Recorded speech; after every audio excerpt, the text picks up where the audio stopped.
That night, I inadvertently saw my wife quietly digging something in the rose garden behind our house. At first, I thought she was just trying to relieve stress by tending to the plants.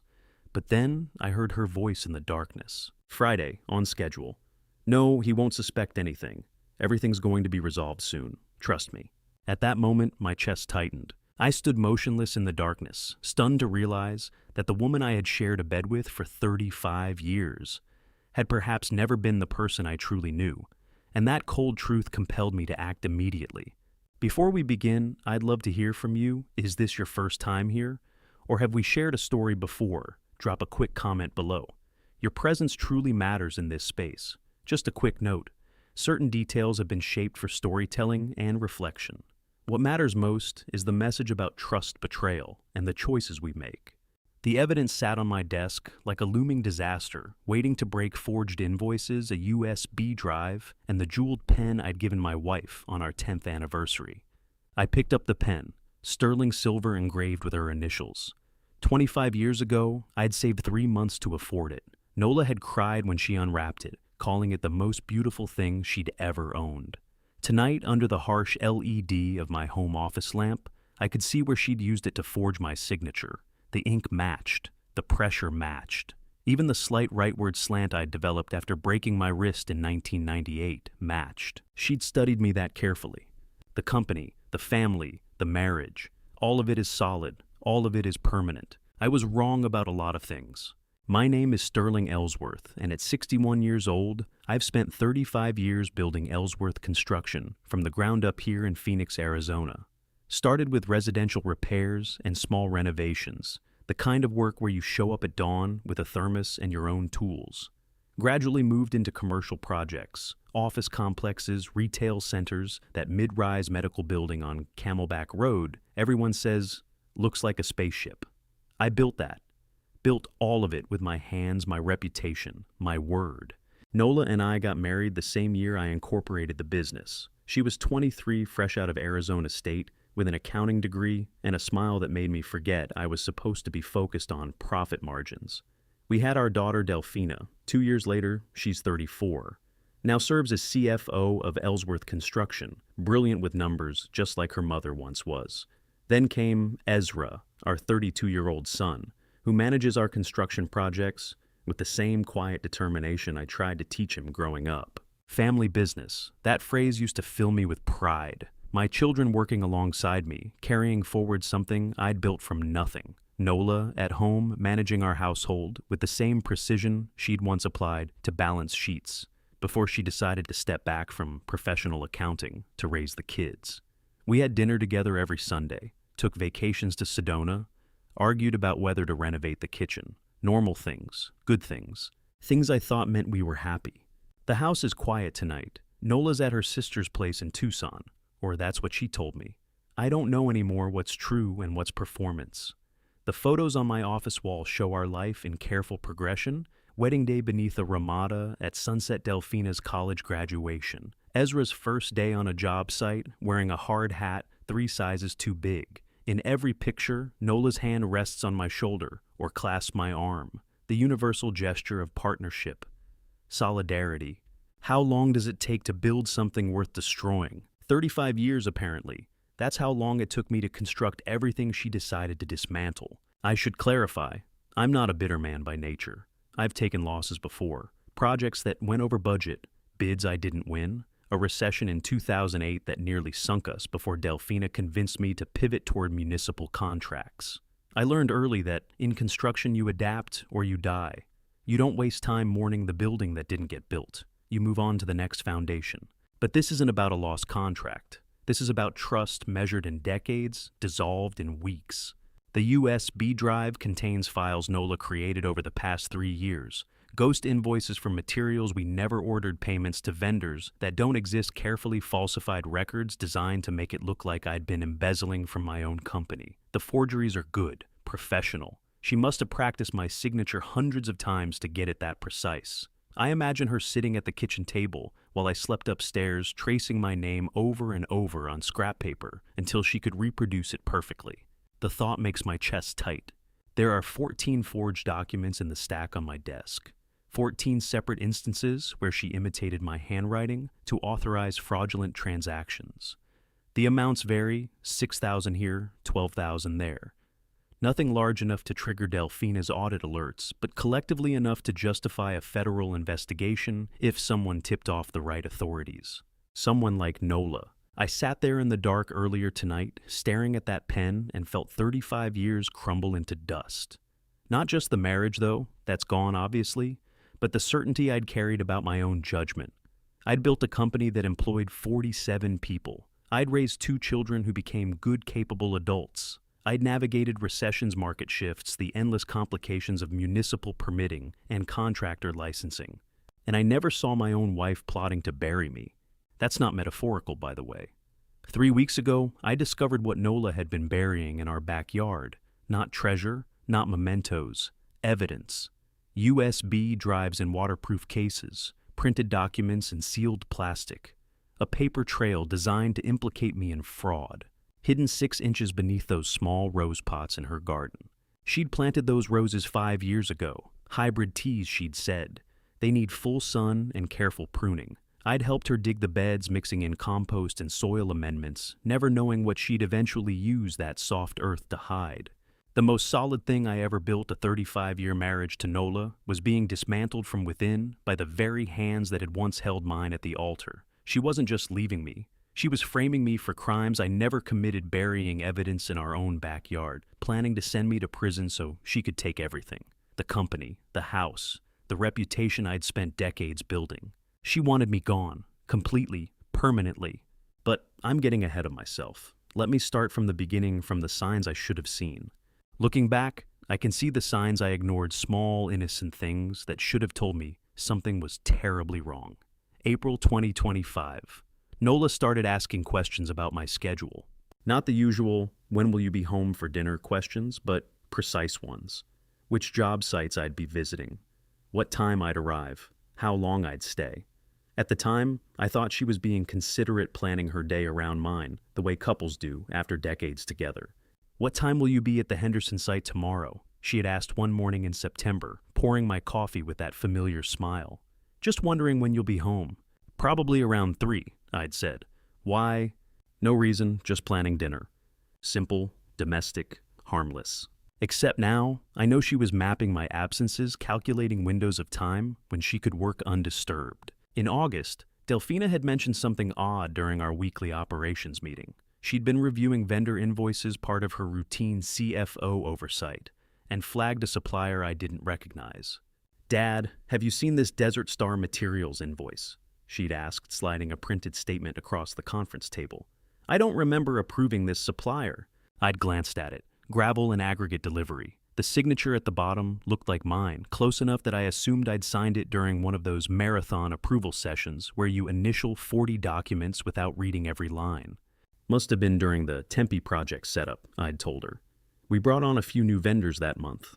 Delfina had frowned slightly the way she does when numbers don't quite reconcile, but she'd nodded and moved on to the next item on the agenda. I should have paid more attention to that frown. Delfina inherited her mother's gift for patterns she sees, discrepancies the way other people see colors. But I was busy. The Tempe commercial development was running 3 weeks behind schedule. Ezra was managing the site crew, and they'd hit complications with the foundation pour. I had bigger problems than a vendor invoice I couldn't quite remember signing. Then in October, Nola asked for $5,000, said Ezra needed car repairs, something about the transmission failing on his truck. "Can we help him out?" she'd asked over breakfast, her hand resting gently on my arm. "He's embarrassed to ask you directly, you know how proud he is." Of course I'd agreed. What father wouldn't? I wrote the check that afternoon, handed it to Nola, never thought about it again. Until 3 weeks ago, when I casually mentioned it to Ezra during a site walk, asked how his truck was running. "It's fine," he'd said, genuinely confused. "Why, the transmission repair. Your mom said..." "Dad, I never had transmission problems. My truck's got 40,000 miles on it." That conversation happened in my office parking lot on a Tuesday afternoon. I remember the exact moment, Ezra standing there in his dusty work boots, hard hat under his arm, looking at me like I'd lost my mind. And I'd laughed it off. Said Nola must have gotten confused, maybe it was for something else. But the seed was planted. $5,000. Where did it go? You know how easy it is to ignore what you don't want to see. I was a master at it. Every inconsistency, every strange question, every moment where Nola's behavior didn't quite match the woman I thought I knew, I rationalized it all away. Stress, menopause, the normal friction of a long marriage. I told myself we were fine. We were always fine. Until the first Monday night in December. I woke around 10 o'clock to faint sounds from downstairs. Not alarming sounds, just movement. The soft scrape of the sliding glass door opening to the backyard. I assumed Nola couldn't sleep, maybe getting some air. I rolled over, closed my eyes. Then I heard the distinct clink of ceramic on stone. Our bedroom window overlooks the backyard. I got up, moved to the glass, looked down. Nola stood in the garden area near the back fence, bathed in desert moonlight, holding one of her small decorative rose pots. She was wearing dark clothes, not pajamas, but jeans and a long-sleeved shirt, practical clothes for outdoor work. She set the pot down at a very specific location, adjusted it slightly, stepped back to examine the placement from multiple angles. Then she knelt beside it with a small hand trowel. I watched her dig. Not casually, not the way someone plants flowers on a Sunday afternoon. This was precise, methodical. She measured the depth with her hand, removed something from her jacket pocket, I couldn't see what, and placed it carefully in the hole, covered it, smoothed the soil, positioned the rose pot directly over the spot. She stood, brushed dirt from her knees, checked the placement 3 more times before picking up her tools and walking back toward the house. The whole operation took maybe 8 minutes. She stood up, brushed the desert dirt from her knees, and walked back toward the house. I quickly moved back to the bed, closing my eyes and pretending to be asleep. I heard the sliding door lock and then her quiet footsteps entering the bedroom. "Nola," I murmured, feigning a voice thick with sleep as I turned over. "What were you doing out there?" She paused by the bedside, her voice remarkably calm, carrying that familiar gentle warmth. "Just planting a small rose pot, Sterling. Every Monday at 10 p.m., planting and tending to them at this hour is very good for them. Go back to sleep." At that moment, I thought it was just her hobby, a way to clear her mind. "Maybe stress is getting to her too," I whispered to myself after she slid under the covers. But when I dug it up later, the truth buried beneath those small pots made my heart stop. Except I knew even then that her answer was a performance, because asking any further meant acknowledging that something was terribly wrong. And I'd spent 8 months not acknowledging that. My hands gripped the edge of the blanket in the dark, watching the ceiling, while she drifted off, her breathing, even and calm. That wasn't gardening. That was execution. And the woman who had just lied to my face with a soft smile, careful calculating, moving through the dark with the confidence of someone who'd planned every step, that woman looked like a complete stranger. Not the person I'd held at the altar 35 years ago. Not the mother who'd raised our children, but someone I'd never met. Someone capable of things I couldn't yet imagine. I lay there for hours after she fell asleep, and with every passing second, the distance between us grew wider. I didn't know it then, but I'd just witnessed the first move in a game that would cost me everything. The next morning, I drove straight to Delphina's office instead of my own. I needed to tell someone what I'd seen, and my daughter had always been the one who saw things clearly. Ellsworth Construction occupies a renovated warehouse in East Phoenix, all exposed brick and industrial windows. Delphina's office sits at the far end of the second-floor glass walls that let her see the entire accounting department. She looked up when I knocked, and whatever expression I was wearing made her stand immediately. "Close the door," she said. I did. "I saw your mother in the garden last night." I started feeling ridiculous even as I said it. Around 10 o'clock, she was burying something under one of her rose pots. I expected Delphina to tell me I was overreacting, to suggest Nola was just planting bulbs or doing some late-night stress gardening. Instead, her face went very still. "Dad," she said quietly, "I need to show you something. I've been waiting for the right time to bring this up." "What do you mean the right time?" My chest tightened. "How long have you known something was wrong?"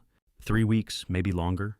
She pulled open her desk drawer and extracted a yellow folder, thick with papers.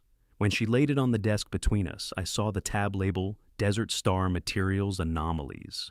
"I found the first invoice 3 weeks ago," Delphina said, opening the file to show highlighted printouts. No approval signature in the master file. I thought it was an admin error, something Saskia missed when scanning documents. Saskia Kent, our office secretary, handles invoice processing. She's been with us for 8 years, meticulous to a fault. Then I found 3 more, Delphina continued. All from the same company, all missing your signature in the approval chain. She spread 4 invoices across the desk. Each one bore my signature at the bottom, the familiar slant the way I cross my T's, but the digital approval trail showed no record of me ever seeing them. Desert Star Materials doesn't exist, Dad. The address on their letterhead is a vacant lot in Tempe. No business license on record with the state. No contractor credentials. I spent 2 weeks checking. I stared at the invoices. Aggregate delivery, concrete supplies, rebar shipment, all for the Henderson site project, all dated between August and November. Total value $47,000. Someone forged these, I said. Yes. And you think? I don't know what to think, Delphina interrupted, but her eyes said otherwise. That's why I've been waiting. I needed more than suspicion before I came to you with this. We sat in her office for another hour cross-referencing dates. Every Desert Star invoice corresponded to a day when I'd been off-site for extended periods. Days Nola would have known I'd be gone. Days she'd specifically asked about. We need to document everything, I said finally. But we don't tell your mother, not yet. Delphina nodded. The alliance formed in that moment felt both necessary and heartbreaking. Father and daughter, building a case against the woman who'd raised her. Tuesday through Thursday became an exercise in surveillance. At home, I observed Nola the way I'd evaluate a faulty foundation, looking for cracks, measuring inconsistencies. She took phone calls in the bathroom with the door locked. When I asked casual questions about her day, her answers came too quickly, too rehearsed. How was your day, Nola? I'd asked Tuesday over dinner. That's fine, the usual. She'd looked up from her plate, suddenly defensive. Why are you asking? Just asking. But I wasn't just asking. I was watching the way her shoulders tensed, the way she checked her phone every 15 minutes, the way she seemed to be calculating something I couldn't see. We were building a case against my own wife, the way I'd built every foundation in Phoenix, carefully, methodically, one piece of evidence at a time. At the office, Delphina continued her forensic accounting. Wednesday afternoon, she called me. Dad, I found another one, dated last Monday, the day before you saw her in the garden. Another invoice, another $8,000, another piece of the pattern. By Thursday, we had 7 fraudulent invoices totaling $63,000, all processed through accounts payable in the past 4 months, all corresponding to days when I'd been conveniently absent. I sat across from Nola at dinner Thursday night, watching her cut her chicken with precise, delicate movements, and realized I was dining with a stranger who knew all my secrets. She knew my schedule, my signature, my blind spots. She'd studied me for 35 years, learning exactly where to strike. You're quiet tonight, she said. Tired, long week. You work too hard. Her hand reached across the table to touch mine, and I had to force myself not to pull away. You should rest more. The concern in her voice sounded genuine. Maybe it was genuine. Maybe she could compartmentalize that, thoroughly loving me while simultaneously destroying me. I went to bed early that night, claiming exhaustion. Nola joined me an hour later, settling into her side of the mattress with a contented sigh. I lay there in the dark, listening to her breathing, even out waiting. Around 9:30, she stirred. I kept my eyes closed, my breathing steady and deep. She slipped out of bed, padded across the carpet to the bathroom. The lock clicked. I counted to 30, then moved quietly to the bathroom door. Her voice came through barely above a whisper. Friday, right on schedule. Pause. No, he doesn't suspect anything. Another pause, longer this time. It's handled, trust me. The call ended. Water ran in the sink. She was covering the sound, establishing an alibi for why she'd locked herself in the bathroom. I was back in bed before she opened the door, eyes closed, breathing measured. She slid back under the covers beside me. I felt her studying my face in the darkness, checking to make sure I was truly asleep. Then she rolled over, and within minutes her breathing steadied into genuine sleep. I lay there until dawn, staring at the ceiling, my mind racing. Friday, right on schedule. Her voice had been ice-cold, businesslike, nothing like the woman I'd married. Whatever she was planning had a deadline, and I had less than 24 hours to figure out what Friday meant. But Friday wasn't the deadline I needed to worry about. It was the following Monday. Friday came and went without incident. Nola went to the grocery store, attended her book club, came home, and made dinner like nothing was happening. Whatever had been scheduled, I never saw it. Maybe the phone call had been about something else entirely, or maybe she'd seen through my pretense of sleep and adjusted her timeline. But the following Monday night, I didn't wait for sounds to wake me. I stayed awake watching the bedroom window like a hunter in a blind. 10 o'clock arrived with desert precision. Nola stirred beside me. I kept my breathing steady, deep the rhythm of genuine sleep I'd practiced all week. She slipped out from under the covers, moved to the closet, changed into dark clothes. This time, I tracked every movement through half-closed eyes. She left the bedroom carrying something wrapped in cloth, another small rose pot, identical to the first. I moved to the window. The backyard spread below me in silver moonlight, the Palo Verde tree casting skeletal shadows across the flagstone patio. Nola walked to a different location this time, closer to the tree itself, and set the pot down with careful precision. She knelt, pulled the hand trowel from her jacket pocket, and began to dig. This isn't gardening, I thought. This is ritual. This is planning. She measured the hole with her palm, checking depth. Reached into her other pocket and extracted a small rectangular object from this angle. I couldn't tell what it was wrapped in plastic. She placed it in the hole, covered it with soil, positioned the rose pot directly over the burial site. Then she stood and checked the placement, once, twice, 3 times. She checked it 3 times. 3, like a surgeon counting instruments before closing an incision.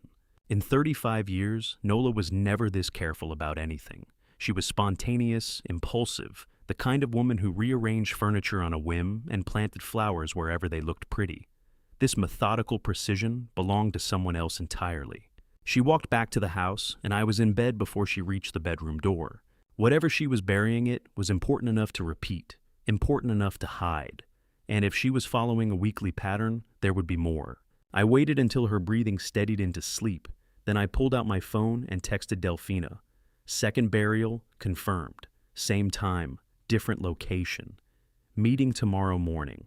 Her response came 30 seconds later. I'll be there. But I needed one more person. Tuesday morning at 6 o'clock, I called Ezra. Dad. His voice was thick with sleep. What's wrong? I need you to come by the house early. We need to talk about Henderson. In this early, is everything okay? Just come, before your mother wakes up.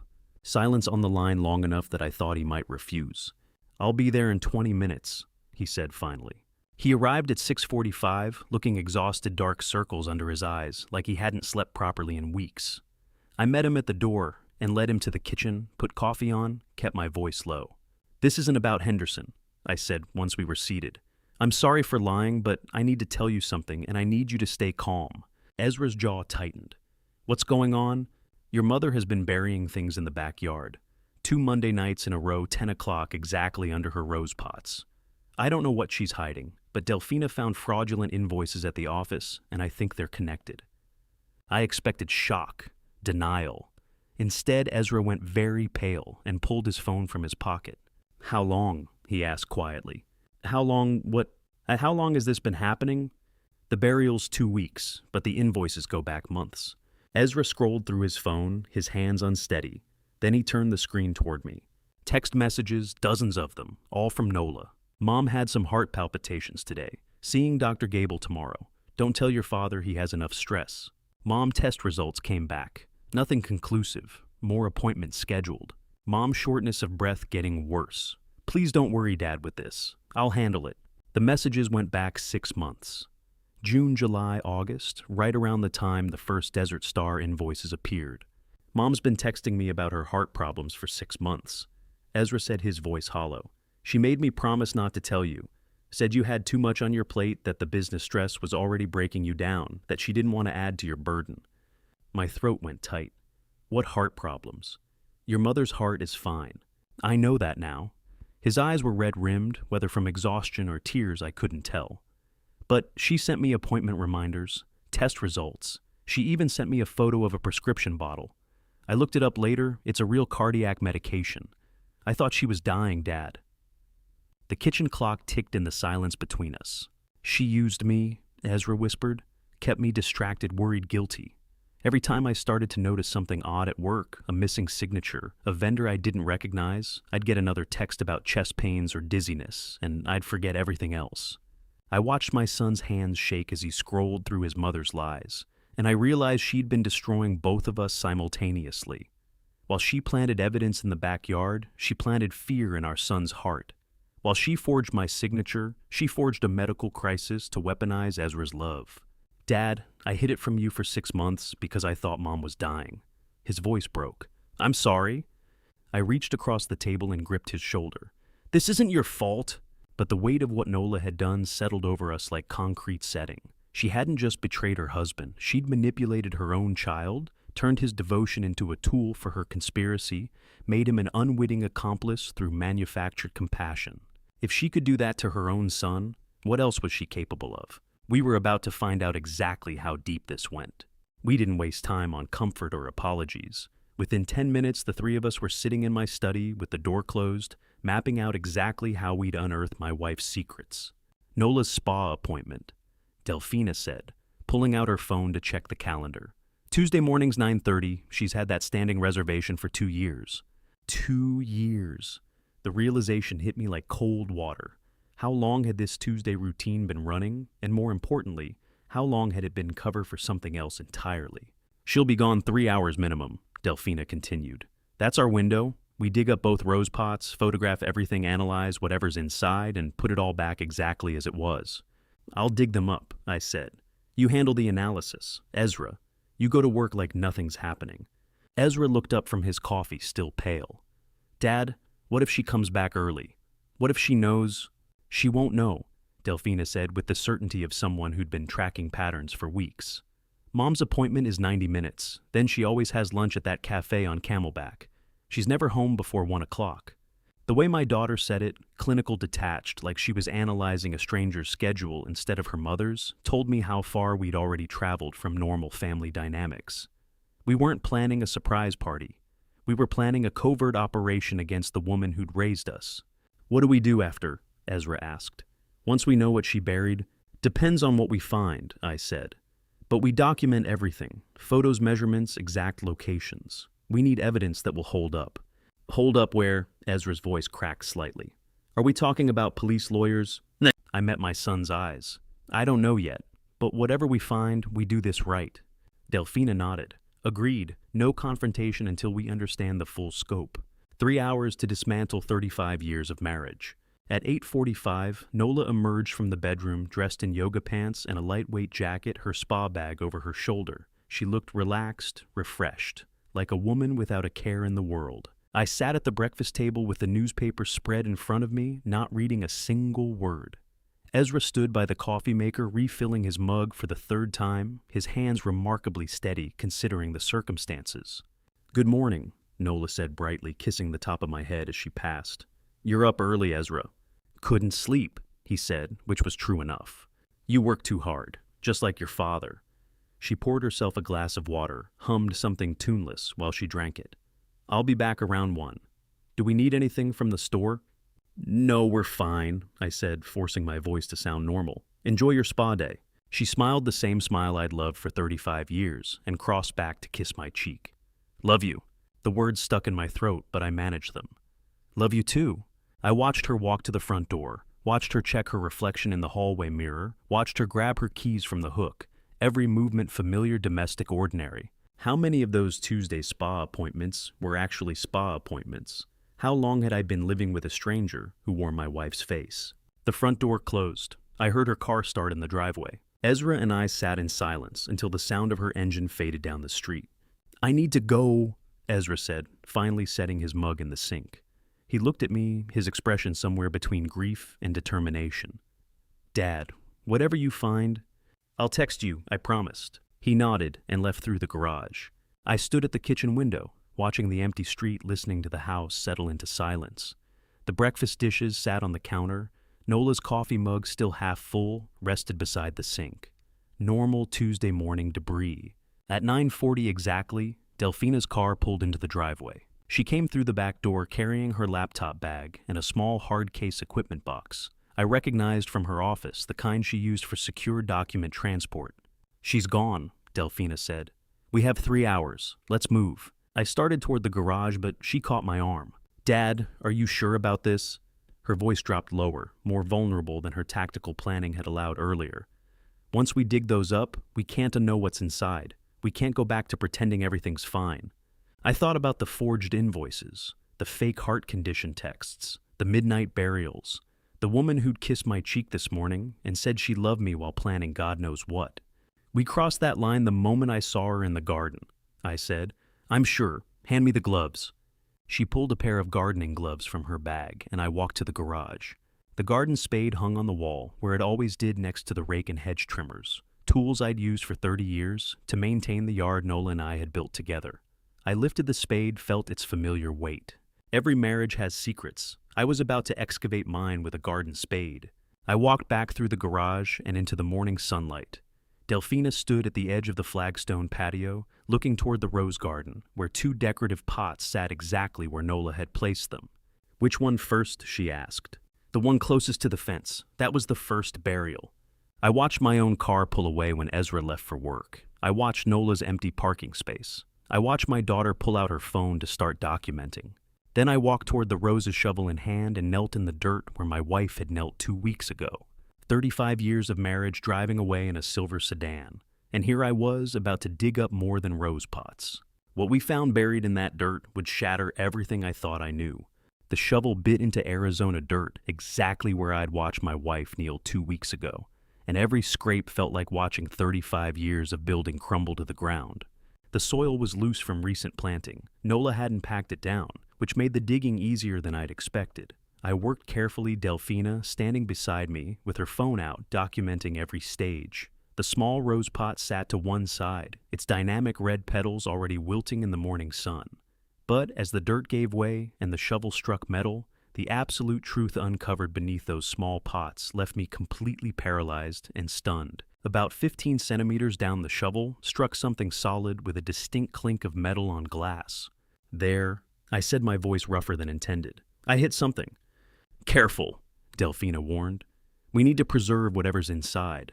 I set the shovel aside and knelt closer, using my gloved hands to clear away dirt.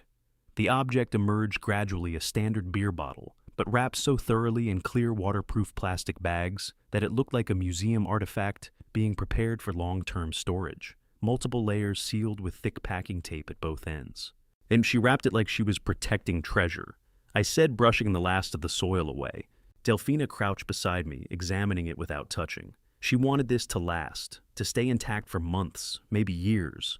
The implications settled over us like cold fog. This wasn't evidence Nola was planning to destroy. This was evidence she was planning to preserve and eventually discover when the timing suited her narrative. Hey, let's get it inside, Delphina said. We carried it to the kitchen table, where natural morning light streamed through the windows. Delphina pulled latex gloves from her equipment case, her forensic accountant instincts kicking in, and began carefully unwrapping the outer layers of plastic. We photograph every step, she said, more to herself than to me. Document the seal integrity, the wrapping method, everything. I watched my daughter work with clinical precision, and part of me wondered when this had become her expertise, when she'd learned to treat her own mother's conspiracy like a corporate fraud investigation. The final layer of plastic came away, revealing the bottle itself. Delphina unscrewed the cap and tilted it carefully over the table. Documents slid out, first rolled tight and secured with a rubber band. Then a small Ziploc bag containing what looked like a chunk of gray concrete. Business cards scattered across the table. And finally, something wrapped in white tissue paper that clinked against the glass. Delphina spread the documents flat. I recognized the letterhead immediately, Desert Star Materials LLC, the company that didn't exist. Dad, look at this signature, she said, pointing to the bottom of an invoice. It's yours, but it's not yours. She was right.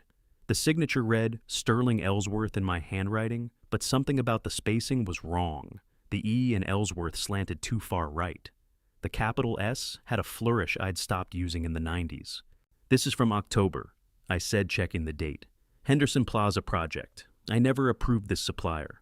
None of them are real, Delphina said, spreading out 3 more invoices. Desert Star Materials, the company that doesn't exist. But these business cards, she held up a card bearing my name, Ellsworth Construction's contact information, and a logo that was almost correct but subtly wrong. The font was serif instead of sans serif, the color slightly darker. Someone could flash this at a supply yard. Delphina said, pick up materials sign with your name, and the vendor would never question it. You ever give someone a gift that comes back to destroy you? That's what love becomes when it curdles into something else. I picked up the Ziploc bag containing the concrete sample. Even through the plastic, I could feel it was wrong, too light, too crumbly. I opened the seal and pinched a fragment between my fingers. It disintegrated into powder. "This concrete sample, it's garbage," Delphina said, examining it herself. "This would fail inspection in a week, maybe days." Henderson Plaza is a commercial medical building, I said slowly, the implications crystallizing. If someone used substandard concrete and blamed it on my company, lawsuits, liability, potential criminal negligence charges. Delphina's voice was flat, emotionless. "She wasn't just stealing money, Dad. She was building a case to destroy your reputation." My hands started shaking.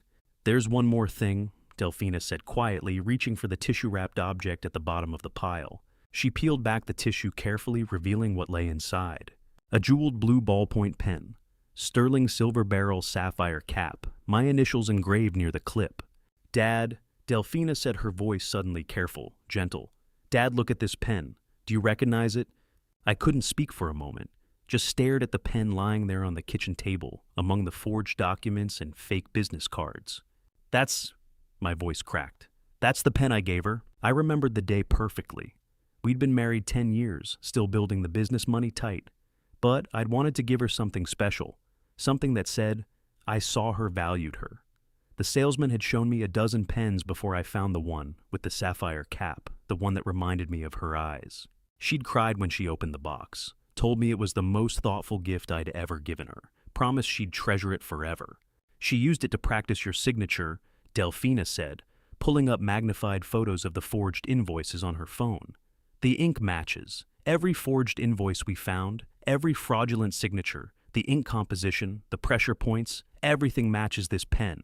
I picked up that pen with shaking hands, remembering the joy on her face when I gave it to her, and felt 35 years collapse into dust. The most thoughtful gift I'd ever given her. She'd treasured it all right, treasured it as the perfect tool to forge my signature, to authorize fraudulent transactions, to build evidence that would destroy me. "She was already planning this," I said. "Back then, 1991. "We don't know that," Delphina said, but her voice lacked conviction.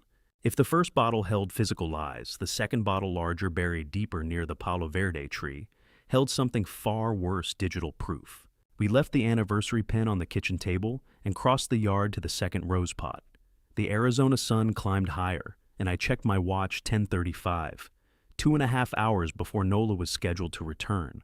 "This one's deeper," I said, driving the shovel into soil that was more compacted, harder to penetrate. "She spent more time on this burial." Delphina photographed every stage as I worked. 6 inches, 8 inches, 10. Finally, at nearly 12 inches deep, the shovel struck glass with a muted thunk. The bottle was larger this time, a wine bottle instead of beer, wrapped in the same meticulous layers of waterproof plastic. But when Delphina unwrapped it at the kitchen table, we found something beyond the rolled documents.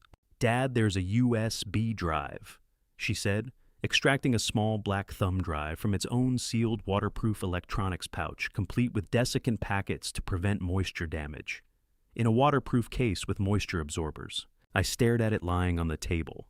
The level of preservation, the professional-grade protection, the deliberate burial depth spoke to long-term planning. "She preserved it like evidence for a trial," I said, "because that's exactly what she's planning."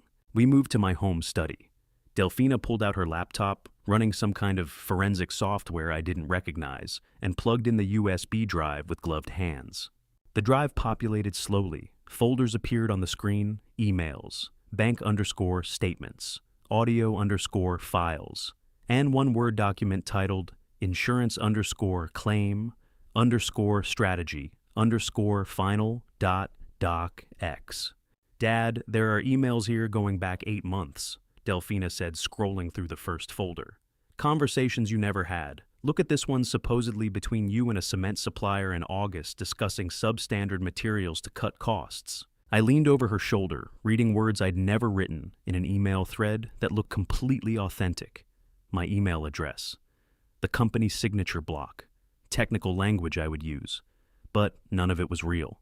Watching those fabricated emails scroll past was like reading my own autopsy report while still alive, every word a lie, every timestamp a nail in my coffin. "The bank statements," Delphina said, opening another folder. These show payments from Ellsworth Construction to offshore accounts. Accounts in your name that I've never seen in any of our legitimate records. Because they don't exist, I said. She created them, or she's planning to create them, or both. Delphina's voice had gone flat clinical. Some of these could be entirely fabricated. Some could be real accounts she opened using your information, with small deposits to establish history. My hands gripped the edge of the desk. Play one of those audio files, I said. I need to hear what she made me say. Delphina hesitated, then clicked on the first file, audio_01_conference_call.mp3. My voice filled the room, clear and unmistakable. We can reduce material costs by 15% if we cut the cement ratio and substitute cheaper aggregate. The inspectors won't notice if we time the pour correctly.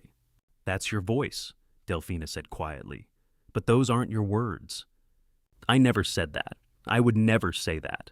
My voice sounded hollow even to myself. That's not how is that possible. AI voice cloning, deepfake audio. Delphina stopped the playback. If she had enough source material, recorded phone calls, videos, anything with your voice software, can generate new speech that sounds exactly like you.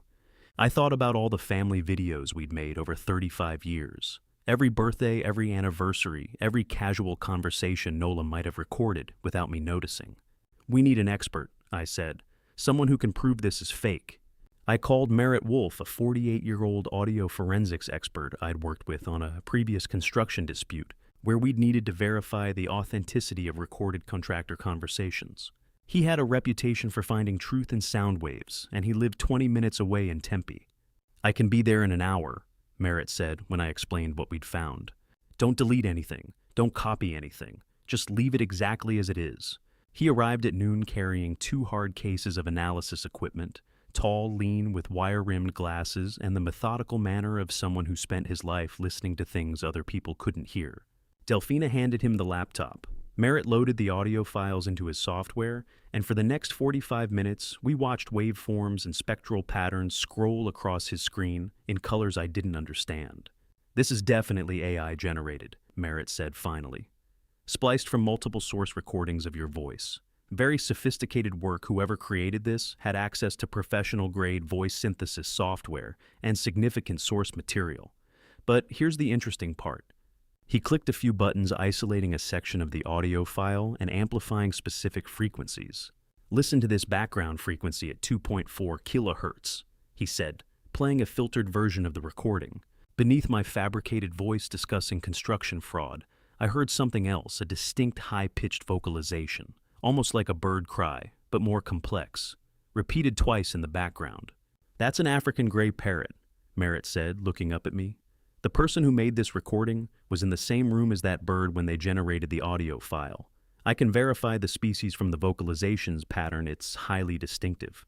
The parrot, Pepper, in Nola's bedroom. The room I hadn't entered in months. Delphina's eyes met mine across the desk. Mom's parrot, she said.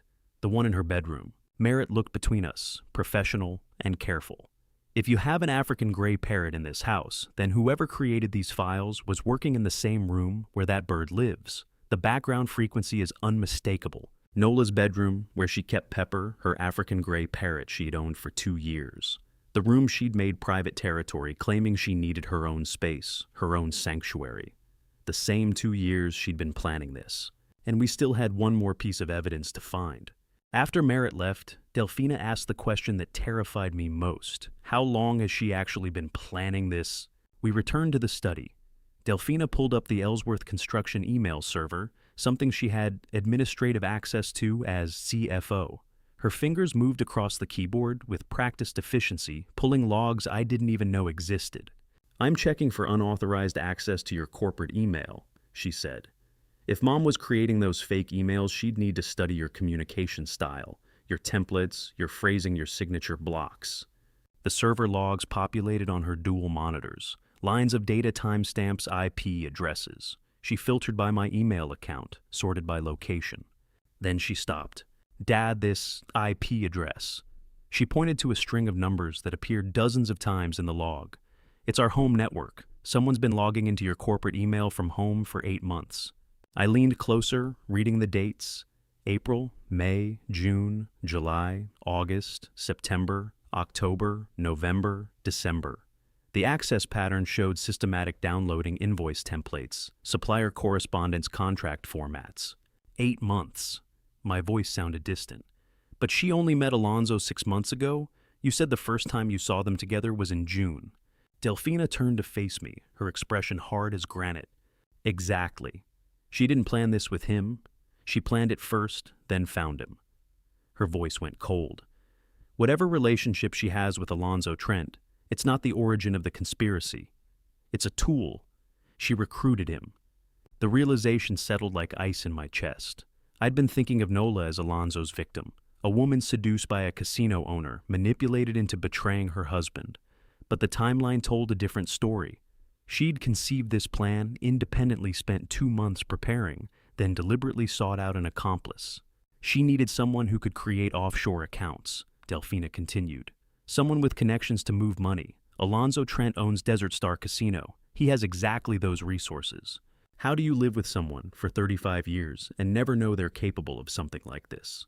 I checked my watch 12:50. Nola would be back by 1 o'clock. We had 10 minutes, maybe 15 if she stopped for groceries.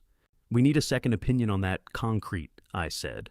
Someone who can verify it's fraudulent. I called Hayes Barker, our Henderson Plaza site engineer, and asked him to come by urgently. He lived 15 minutes away and arrived at 1:10, still wearing his work boots and high-vis vest, looking concerned. Everything okay, Sterling? He asked as I led him to the garage. I need you to look at something. I handed him the concrete sample from the first bottle. Hayes examined it with immediate professional skepticism, turning it over in his hands, crumbling a fragment between his fingers. This is garbage concrete, he said after maybe 30 seconds. Maybe suitable for a garden path or decorative work, but never for structural applications. The aggregate ratio is wrong. The binding is weak. This would fail any commercial building inspection. That sample was in a bottle labeled Henderson Project, I said. Hayes looked up sharply. We didn't use this. I would never approve this material. Someone's trying to make it look like we did. Delphina had followed us to the garage with her laptop. Hayes, have you ever heard of a company called Desert Star Materials? Hayes' face changed. Wait, Desert Star Materials? I know that name. He set the concrete sample down on the workbench.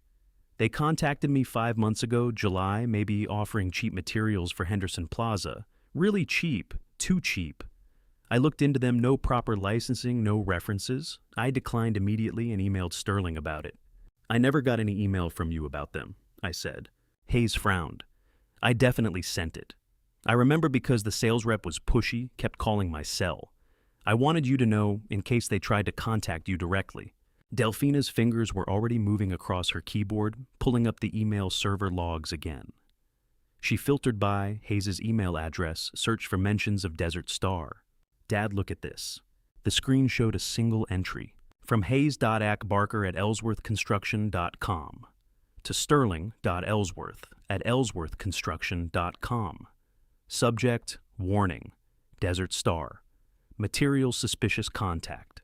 Date, July 18th, 2025, 3:03 p.m. Deleted, IP192.168.1.47. Home network. Hayes' email arrived in your inbox, Delphina said quietly. Then it was deleted 16 minutes later, from home. I stared at the timestamp, 3 o'clock on a Tuesday afternoon in July. I would have been at the Tempe site that day gone until at least 6. Nola would have been home alone, sitting at our kitchen table, monitoring my email, watching for threats to her plan, erasing evidence in real time. Someone intercepted it, Hayes said, reading over my shoulder. Someone with access to your email was sanitizing your communications. I thought about all the times I'd casually mentioned my schedule at dinner, all the passwords I'd written in our shared household notebook, every small trust that becomes a weapon in the wrong hands.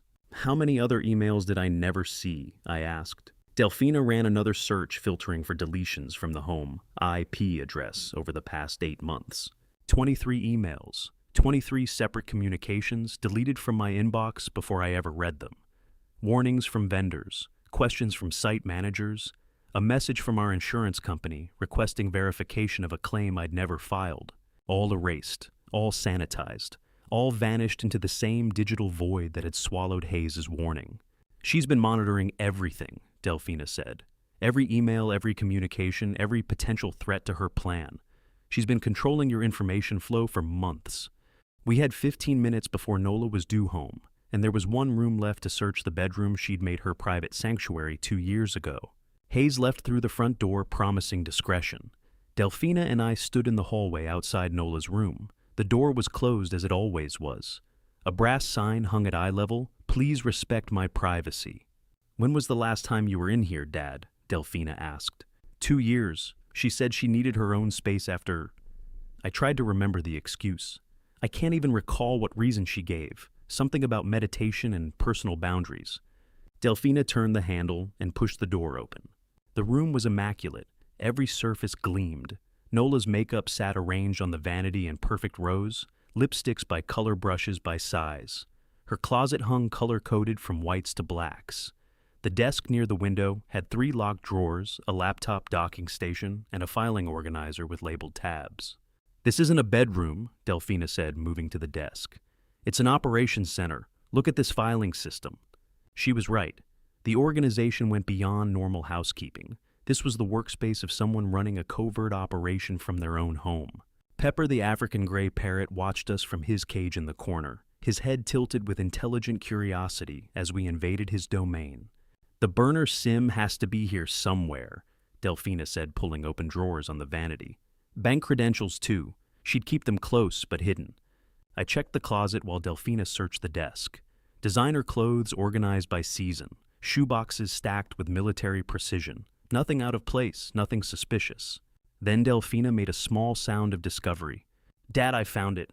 She'd pulled out the bottom drawer of the makeup vanity, the one filled with expensive cosmetics Nola rarely used. Beneath a layer of foundation bottles and eyeshadow palettes sat a small manila envelope unsealed. Inside, a burner SIM card, still in its plastic packaging, and a slip of paper with bank account login credentials written in Nola's distinctive handwriting.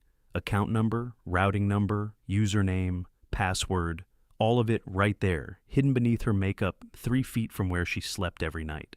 I leaned closer to examine the paper, and Pepper suddenly squawked from his cage. "Hello, Hayes. Hello, Hayes." The voice was mine, not similar to mine, exactly mine. The precise intonation I used when greeting Hayes Barker, our site engineer.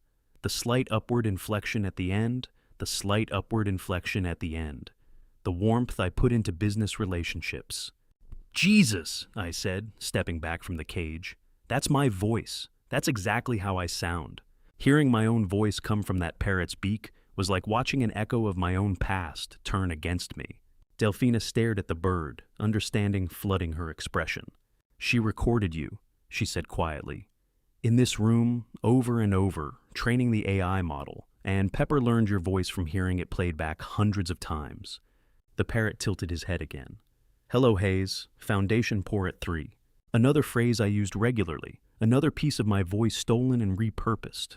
"We need to go," Delphina said, photographing the SIM card and credentials with her phone. "She'll be home any minute." We replaced everything exactly as we'd found it and left the room, closing the door behind us. Nola arrived at 1:15, cheerful and refreshed from her spa day. She kissed my cheek, asked about my morning, mentioned she needed to run errands later. I watched her performance with new eyes, seeing the calculation beneath every gesture. She left again at 2 o'clock for grocery shopping. The moment her car disappeared, Ezra arrived from work, and the 3 of us gathered in my study. Delphina opened the laptop and pulled up the file we'd avoided, until now, Insurance Claim Strategy Final.docx. The document was 15 pages long, detailed, professional, terrifying in its thoroughness. Timeline for implementation. Friday, December 20th, 2025, 9 a.m.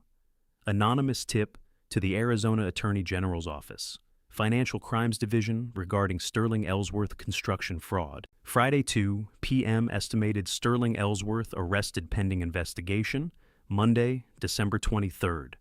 NOLA, Ellsworth files emergency petition for business asset protection as innocent spouse.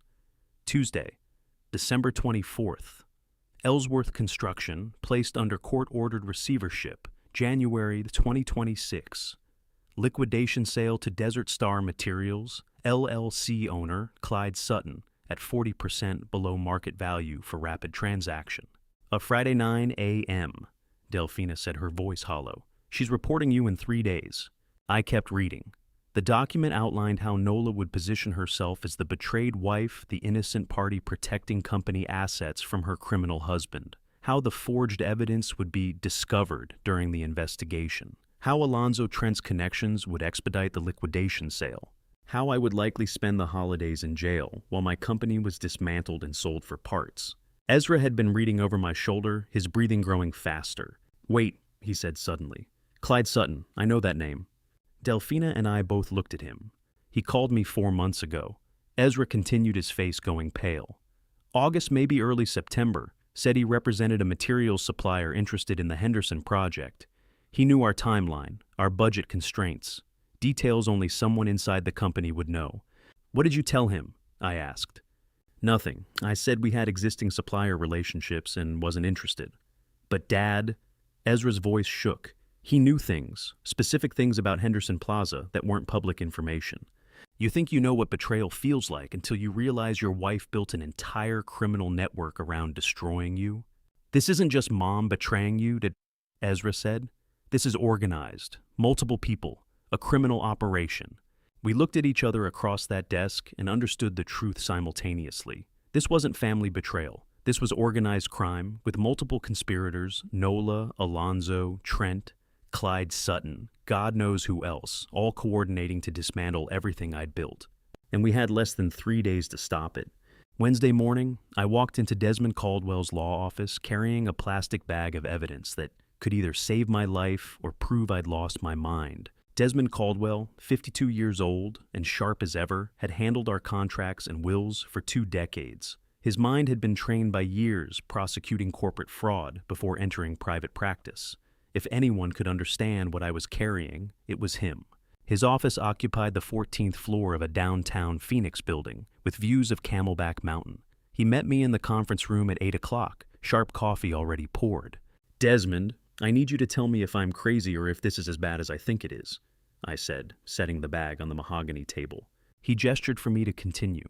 I spent the next hour laying it all out. The bottles buried in the backyard, the forged invoices and fake business cards, the USB drive with fabricated emails and deepfake audio, the anniversary pin used to practice my signature, the bank credentials hidden in Nola's vanity, the deleted warning emails, the master strategy document planning my arrest for Friday morning. Desmond made notes on a legal pad, his expression neutral and professional. When I finished, he set down his pen and looked at me across the table. It's worse than you think, he said. But you're not crazy. This is prosecutable fraud, conspiracy, possibly wire fraud if she used electronic communications to facilitate it. You have enough evidence here to pursue both criminal and civil charges. The relief lasted maybe 3 seconds before he continued. But we're not going to sue her. We're going to trap her. I leaned forward. What do you mean? Tell me about the money, Desmond said. According to this strategy document, she owes someone. How much? The fake bank statements show withdrawals totaling around $200,000. I think she's been gambling probably at Alonzo Trent's underground casino. That's the debt she's trying to clear. Desmond nodded, making more notes. And she expects you to pay it. That's part of her plan, force you into liquidating assets to cover her debts, making you look desperate and guilty when the fraud allegations surface. Exactly. So here's what we do. Desmond pulled out a fresh sheet of paper and started sketching a timeline. You're going to give her the money, $200,000. I stared at him. You're going to give her the money. No, you're going to put it in escrow under my control, a special account that requires dual authorization for any transfer. When Nola tells Alonzo the money is available, and when he attempts to accept the transfer, federal financial monitoring systems will flag it. Why? Desmond smiled, the expression of a former prosecutor who just found his definitive proof. Because Alonzo Trent is already under federal investigation. The FBI has been watching his casino operation for over a year. Any large financial transaction involving him gets automatically reported to FinCEN, the Financial Crimes Enforcement Network. When he tries to accept $200,000 from you, it triggers alerts. The FBI gets notification, and suddenly they have evidence of ongoing criminal enterprise. Desmond was building a legal mousetrap, and my wife was about to walk right into it, baited with her own greed. So the money I'm supposedly paying her debt with becomes the evidence that destroys them both. I said understanding crystallizing. Precisely. You never lose control of the funds. They sit in escrow monitored by federal systems, and the moment Alonzo reaches for them, the trap springs. Nola thinks she's clearing her debt. She's actually triggering her own downfall. I sat back in the leather chair, processing the elegant brutality of it. "How soon can you set this up?" I asked. "This afternoon. I'll have the escrow account active by 5 o'clock. My phone buzzed. A text from Delphina at Hampton Investigations. "You need to hear this." I'd sent Delphina to meet with Virgil Hampton, a private investigator I'd used once before for a contractor dispute. If Alonzo was under federal investigation, Virgil would know he had contacts throughout Phoenix law enforcement. "I need to make a call," I told Desmond. Delphina answered on the first ring. "Dad put me on speaker. Desmond needs to hear this too." I switched to speaker mode. "Go ahead." "I'm with Virgil Hampton at his office in Tempe." Delphina's voice came through clear and urgent. "Virgil, tell my father what you just told me." A gravelly voice joined the call. Virgil Hampton, a 56-year-old private investigator with a reputation for discretion and thoroughness. "Mr. Ellsworth, I've been photographing Alonzo Trent for 3 months on behalf of another client investigating casino fraud," Virgil said. "Your wife appears in about 40% of my surveillance photos. Hotels, restaurants, the underground casino, location on East McDowell, meetings at what appears to be a shell company office registered to Desert Star Materials." "Yet the FBI knows about him," Delphina asked, though I could tell from her tone she had already gotten the answer. "They've been watching him for over a year," Virgil confirmed. "Your mother picked the worst possible partner for this scheme. Alonzo Trent is a known federal target. His operation is compromised. It's just a matter of timing before they move in. The FBI, federal investigation, casino fraud. Nola had bet everything on a man who was already losing." Desmond leaned toward the speaker. "Virgil, this is Desmond Caldwell Sterling's attorney. How confident are you that the feds are close to moving?" "Very," Virgil said. "My law enforcement contacts say warrants are being prepared. Could be days, could be weeks, but it's coming." "Then we need to move faster," Desmond said. "Sterling the escrow trap is our best play. We trigger it tomorrow, force Alonzo's hand before the FBI schedule." Delphina spoke again, her voice tight. "Virgil just showed me photos from last week. Mom meeting Alonzo at a hotel in Scottsdale. They weren't being careful. They thought they were safe." Virgil's voice came back on. "Your mother owes money to a man the feds have been watching for months. This story ends soon one way or another. The only question is who gets dragged down with him when it does." Delphina called me immediately after the call ended. We had 2 days to make sure the answer wasn't us. But first, we needed one more piece of the puzzle. The missing piece was something we already had. We just needed to document it properly. Wednesday morning, Ezra walked into Ellsworth Construction like any other day, knowing every word he spoke could either save or destroy his father. He sat at his project management desk, pulled up the Henderson Plaza schedules, and forced himself to focus on normal work. Around 10 o'clock, his phone buzzed, a text from Nola. "Does your dad seem different to you? He's been quiet lately." Ezra's heart hammered against his ribs. He stared at the screen, aware that every word of his response would be analyzed. He typed carefully. "Dad's fine, just tired. Big project stress. Nothing unusual, Mom." He watched the 3 dots appear. Nola was typing. The dots disappeared, appeared again. Disappeared. Finally, "Okay, just checking on him." Ezra exhaled slowly and set the phone face down on his desk. His hands were shaking. At 12:30, Saskia Kent appeared at Ezra's desk. "Ezra, can we talk privately?" she asked, her voice quiet. "Small conference room." Saskia Kent, our 42-year-old executive secretary, had worked the front desk for 8 years and noticed everything, including patterns nobody else saw. She was efficient professional and usually kept to herself. Ezra followed her to the small conference room at the end of the hall. She closed the door and turned to face him, her expression troubled. "I need to tell you something about your mother," Saskia said. "I should have said something earlier, but I didn't want to overstep. It seemed like family business." "What is it?" Ezra asked. "She's been in your father's office," Saskia said. "At least 6 times over the past 3 months, maybe more. Always when Sterling was at construction sites. Always carrying that big handbag. She uses the brown leather one, much larger than her usual purse. Ezra's pulse quickened. When was the last time? 2 weeks ago, Wednesday afternoon. Sterling was at the Tempe site all day. Saskia's voice dropped lower. I saw her leave with a stack of what looked like blank invoice forms, the ones with the company letterhead and logo. She had them tucked into her handbag. Why didn't you tell anyone? Because she's your mother. She's Sterling's wife. I assumed she had permission to be in there, that maybe she was helping with paperwork or organizing files. Saskia looked genuinely distressed. But the way she moved quickly like she didn't want to be seen, it bothered me. I documented the dates in my calendar just in case. Ezra pulled out his phone. Saskia, would you be willing to put that in writing, an official statement?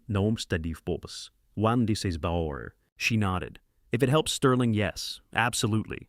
Ezra texted me immediately. Saskia Kent witnessed Mom taking blank invoices 2 weeks ago. 6 office visits total. She'll document everything. The final piece of independent corroboration. A witness who had no reason to lie, no stake in family drama, just professional observation of suspicious behavior. That afternoon at 3 o'clock, Delphina, Ezra, and I gathered in my home study for a video call with Desmond Caldwell. The attorney's face appeared on the laptop screen, his office background sharp and professional. We have everything we need. Desmond began without preamble. Sterling, the escrow account is active. I need you to authorize the transfer this afternoon, $200,000 from your personal savings into the escrow account I control. And then what? I asked. Then you tell Nola the money is available to clear her debt. You don't accuse her of anything. You don't confront her. You simply say, you've set aside funds to handle some financial obligations, and you've placed them in escrow for security purposes. She'll know what that means, Delphina said. Exactly, Desmond confirmed. She'll interpret it as you paying her gambling debt to Alonzo without directly acknowledging what you know.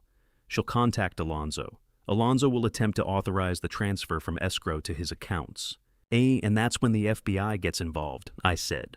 And that's when the federal financial monitoring systems flag the transaction. Alonzo Trent is already on multiple watch lists. Any large transfer involving him generates automatic reports to FinCEN and the FBI. They'll have evidence of ongoing criminal enterprise. Your money becomes the core evidence they've been waiting for. Before I reveal the complete strategy that turned this nightmare around, are you still with me? Comment A, if you think this trap will work, or B, if you think something will go wrong, and tell me why in one sentence. The money we're using to trap her, is it safe? I asked. Can she actually access it? Not a cent, Desmond said firmly. It stays in escrow until law enforcement freezes it as evidence. She gets nothing. You lose nothing except the temporary placement of funds that will be returned to you once the case concludes. Meanwhile, Desmond continued, Virgil Hampton's surveillance photographs provide grounds for immediate divorce filing. We'll submit those Friday afternoon citing adultery and fraud. The divorce petition will include asset protection orders preventing Nola from liquidating or transferring any community property. But Friday morning, when Nola thinks she's destroying you, she'll actually be walking into federal custody, Desmond said.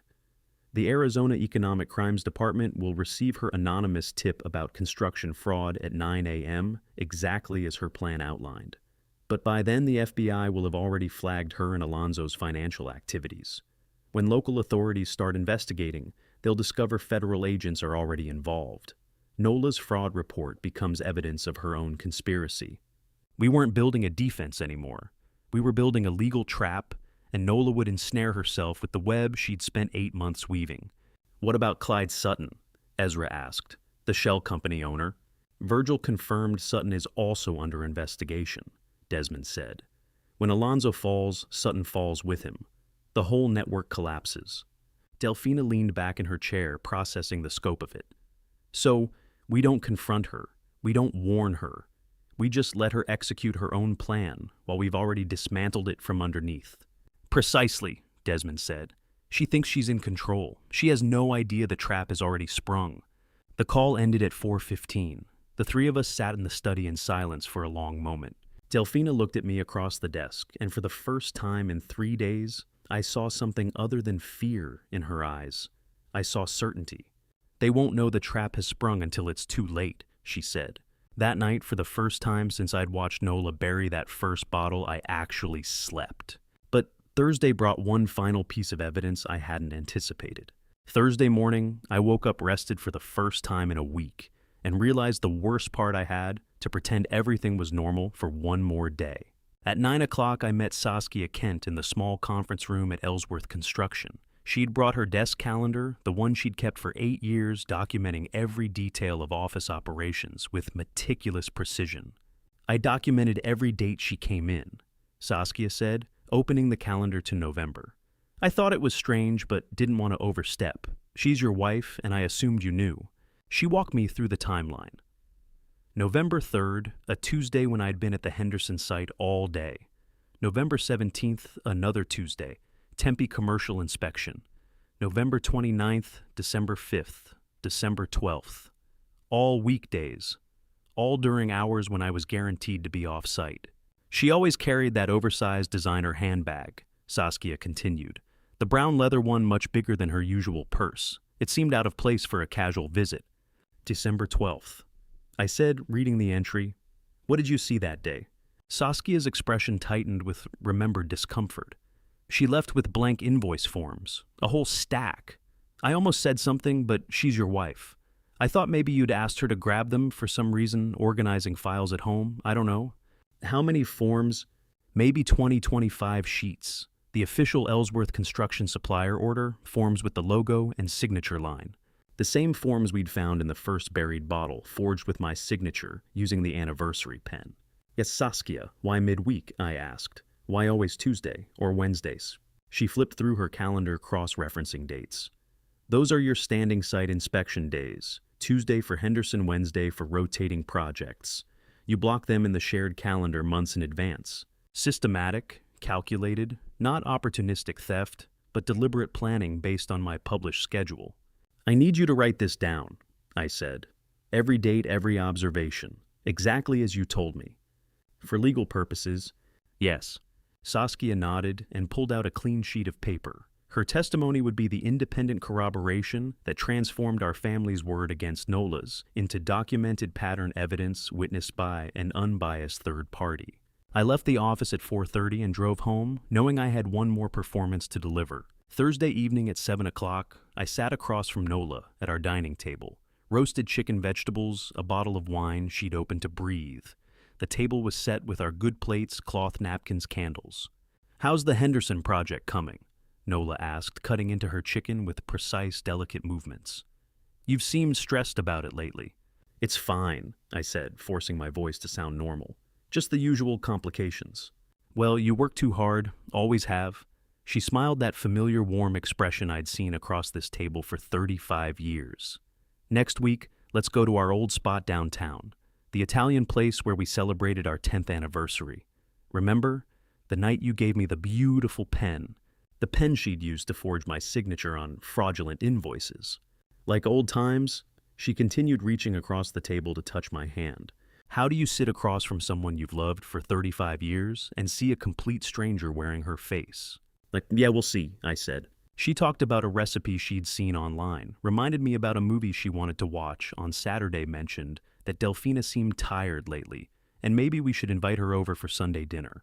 Normal conversation, comfortable domestic planning, the performance of a marriage that had ended months or years ago, though I'd only just learned it. I watched her perform this role, the interested wife, the caring mother, the partner making plans for next week, and wondered when it started. When did the authentic Nola end and this calculated version begin? 2 years ago, when she claimed the separate bedroom. 5 years ago, when she started asking about my schedule with unusual precision. 10 years ago, before I'd even noticed something was wrong. The worst part wasn't the betrayal. It was realizing I couldn't pinpoint when she'd stopped being real. "You're quiet tonight," Nola said, refilling her wine glass. "Just thinking about work." "Always thinking about work," she laughed, light and affectionate. "That's my Sterling." Her Sterling. As if she had any claim to know who I was, as if we were still connected by something other than legal documents and shared property. After dinner, Nola cleared the dishes while I helped dry the plates, a domestic ritual we'd performed thousands of times. She hummed softly as she washed, and I recognized the melody, a song from our wedding reception, one we'd danced to while our parents watched and our friends clapped. She hummed our wedding song while washing dishes, and I felt nothing but cold calculation, wondering if she'd practiced that touch too. "I'm exhausted," Nola said, drying her hands on the dish towel. "Going to turn in early. Big day tomorrow, spa appointment and errands." No mention of the 9 a.m. anonymous tip she planned to file. No hint of the fraud report that would supposedly destroy me. Just spa appointments and errands, the mundane cover story for my planned destruction. "Sleep well," I said. "Love you." The words came automatically, 35 years of habit, speaking without thought. She kissed my cheek quick, casual the gesture of long familiarity, and headed toward her bedroom. I stood at the kitchen sink, dish towel in hand, watching her bedroom door close. Tomorrow morning at 9 o'clock, she would sit at her computer and send those files to the Arizona Economic Crimes Department. Tomorrow morning at 9 o'clock, she thought she'd destroy me, report me for fraud, trigger my arrest, position herself as the innocent spouse protecting company assets. She had no idea that Desmond had already set the trap, that the FBI was already watching Alonzo, that Virgil had months of surveillance photographs, that Saskia had documented her office infiltrations, that every move she'd planned had been anticipated and countered. I almost pitied her. She'd spent 8 months building this conspiracy, recruiting accomplices, forging documents, creating deepfake audio, planting evidence in the backyard. 8 months of meticulous planning, all of it about to collapse in a single morning because she'd allied herself with a man already marked for federal prosecution. After Nola went to bed Thursday night, Delphina and I stayed up running one final check through the system logs and found the piece of evidence that changed everything. 11 o'clock. The house was quiet except for the hum of multiple monitors in my study displaying cascading lines of data. Delphina had been running comprehensive email system logs for the past hour, going back a full year instead of just the 8 months we'd initially examined. "Dad, look at this," she said, her voice tight. "When did Mom meet Alonzo?" Delphina asked, though she already knew the answer. "June," I said. "She met him in June at some business networking event. Or so she said. That's when your surveillance first placed them together." Delphina scrolled through the account's sent mail history. The anonymous email had contacted 2 addresses repeatedly since its creation in April, one registered to Desert Star Materials, LLC, another to a business consultant named Clyde Sutton. The first email, dated April 16, 2025, had the subject line "Proposal for Partnership Opportunity." Construction sector. "She didn't meet him and fall into this," Delphina said, her voice hollow. "She built this, then found him. She's not the accomplice. She's the architect." I stared at the screen, watching the timeline reconstruct itself in my mind. April, Nola creates anonymous account, begins recruiting. May, more emails to Sutton and Desert Star, refining the plan. June 1st, documented meeting with Alonzo Trent, not a chance encounter at a networking event, but a planned rendezvous with a recruited conspirator. July, Hayes Barker's warning email, intercepted and deleted. August 1st, fraudulent invoices appear in the system. Every piece of this conspiracy had been Nola's design from the beginning. "I kept thinking she was weak," I said quietly. "That Alonzo seduced her, manipulated her into betraying me, that she was a victim who became an accomplice." "She was never the victim," Delphina said. "She was the predator. You ever realize the person you've been protecting was the one you needed protection from all along?" Delphina left around midnight, exhausted and needing to process what we'd found. I walked her to her car, hugged her goodnight, watched her taillights disappear down the street. Then I went to the backyard. The December night air was cool, dry, desert silence surrounding me. Garden lights illuminated the flagstone patio, and the areas beyond the Palo Verde tree, the oleander bushes, and there, exactly where we'd found them, the 2 rose pots. I stood looking at them for a long time. 2 decorative planters holding hybrid tea roses Nola had claimed to love. Beneath them, 6 inches of Arizona dirt, and beneath that, the waterproof bottles containing evidence she'd buried, thinking it would destroy me. Evidence I'd already excavated, analyzed, and turned into her own downfall. Tomorrow, Friday, it all ends tomorrow. Not the way she planned it, not with my arrest at 2 p.m. following her 9 a.m. anonymous tip. Not with her positioning herself as the innocent spouse. Not with Ellsworth Construction liquidated to Desert Star Materials for 40 cents on the dollar. My way. With federal agents arresting Alonzo Trent for financial crimes. With Nola's conspiracy exposed through her own buried evidence. With Desmond's trap springing the moment she thought she'd won. I looked up at the house. Nola's bedroom window, dark curtains closed. The woman inside sleeping peacefully confident in her Friday morning plan. She'd set her alarm for 8 a.m. early enough to file the anonymous report before her supposed spa appointment at 9:30. Delphina's childhood room window dark and empty since she'd moved out 6 years ago. Ezra's old room, same empty since he'd gotten his own place 4 years back. This house had held 35 years of family life. Birthday parties in this backyard, holiday dinners at that dining table, arguments and reconciliations, and the ordinary texture of marriage. Tomorrow it becomes evidence in a federal case. Tomorrow Nola leaves in handcuffs and never returns. I thought about the evidence we'd found, the forged invoices and fake business cards, the deep-fake audio files with Pepper the Parrot's cry, proving she'd made them in her bedroom, the anniversary pen I'd given her with love, repurposed as a forgery tool, the deleted emails, the offshore account credentials, the master strategy document planning my destruction. 8 months of meticulous planning, all of it about to collapse because she'd allied herself with a man already marked for federal prosecution, because she'd left a digital trail, because she'd underestimated the possibility that I might fight back. I stood there looking at those rose pots, and I didn't feel rage or heartbreak anymore, just a cold determination to make sure she never hurt another person I loved. Tomorrow isn't about revenge. It's about protection. Protecting Ellsworth Construction, the company I built from nothing over 35 years. Protecting Delphina and Ezra, who'd been manipulated by their own mother. Protecting myself from a predator who'd shared my bed, raised my children, and simultaneously planned my destruction. I built this, I said aloud to the empty backyard. I'll protect it. That's what fathers do. The rose pots sat there silent testimony to Nola's deception. She'd planted them with such care, such precision, measuring depths and checking placements 3 times. Professional execution of a criminal plan. But she'd made one fatal mistake. She'd buried the evidence on my property. In my backyard, 6 inches beneath plants she'd tended in full view, thinking I'd never look, never suspect, never dig. 35 years in this house, I said quietly. 35 years with her. How much of it was real? The early years certainly, young love, building the business together, welcoming Delphina and then Ezra. But when did it curdle? When did she start seeing me, not as a partner, but as a target? 2 years ago, 5:10. Does it even matter anymore? Tomorrow the truth wins, I said. That's all that matters. I looked at those rose pots one last time under the garden lights, the evidence Nola had buried, thinking it would destroy me, not knowing I'd already dug it up and turned it into her own noose. Tomorrow, it all ends. Not Nola's way, walking free with my company and my money. My way with her in handcuffs and my family safe. I walked back inside at nearly 2 a.m. and climbed the stairs to my bedroom. Tomorrow, Friday, would arrive in less than 6 hours. Friday morning came faster than I expected. Friday morning, 7 o'clock, the 3 of us sat at the kitchen table eating breakfast in silence, each of us knowing that in 2 hours our family would never be the same.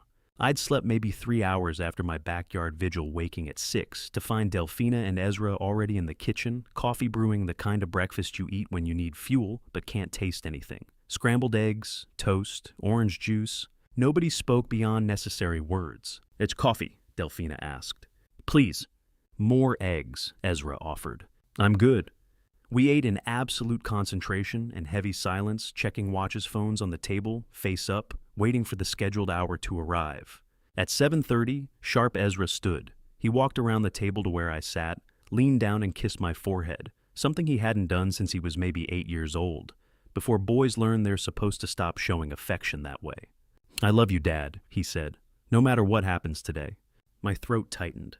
"I love you too." "I'll be at the office. Phone on." He picked up his keys, waiting for the signal. Delphina stood as well, carrying her laptop toward my study. "We're ready. Everything's in place." Then let's see this through," I said.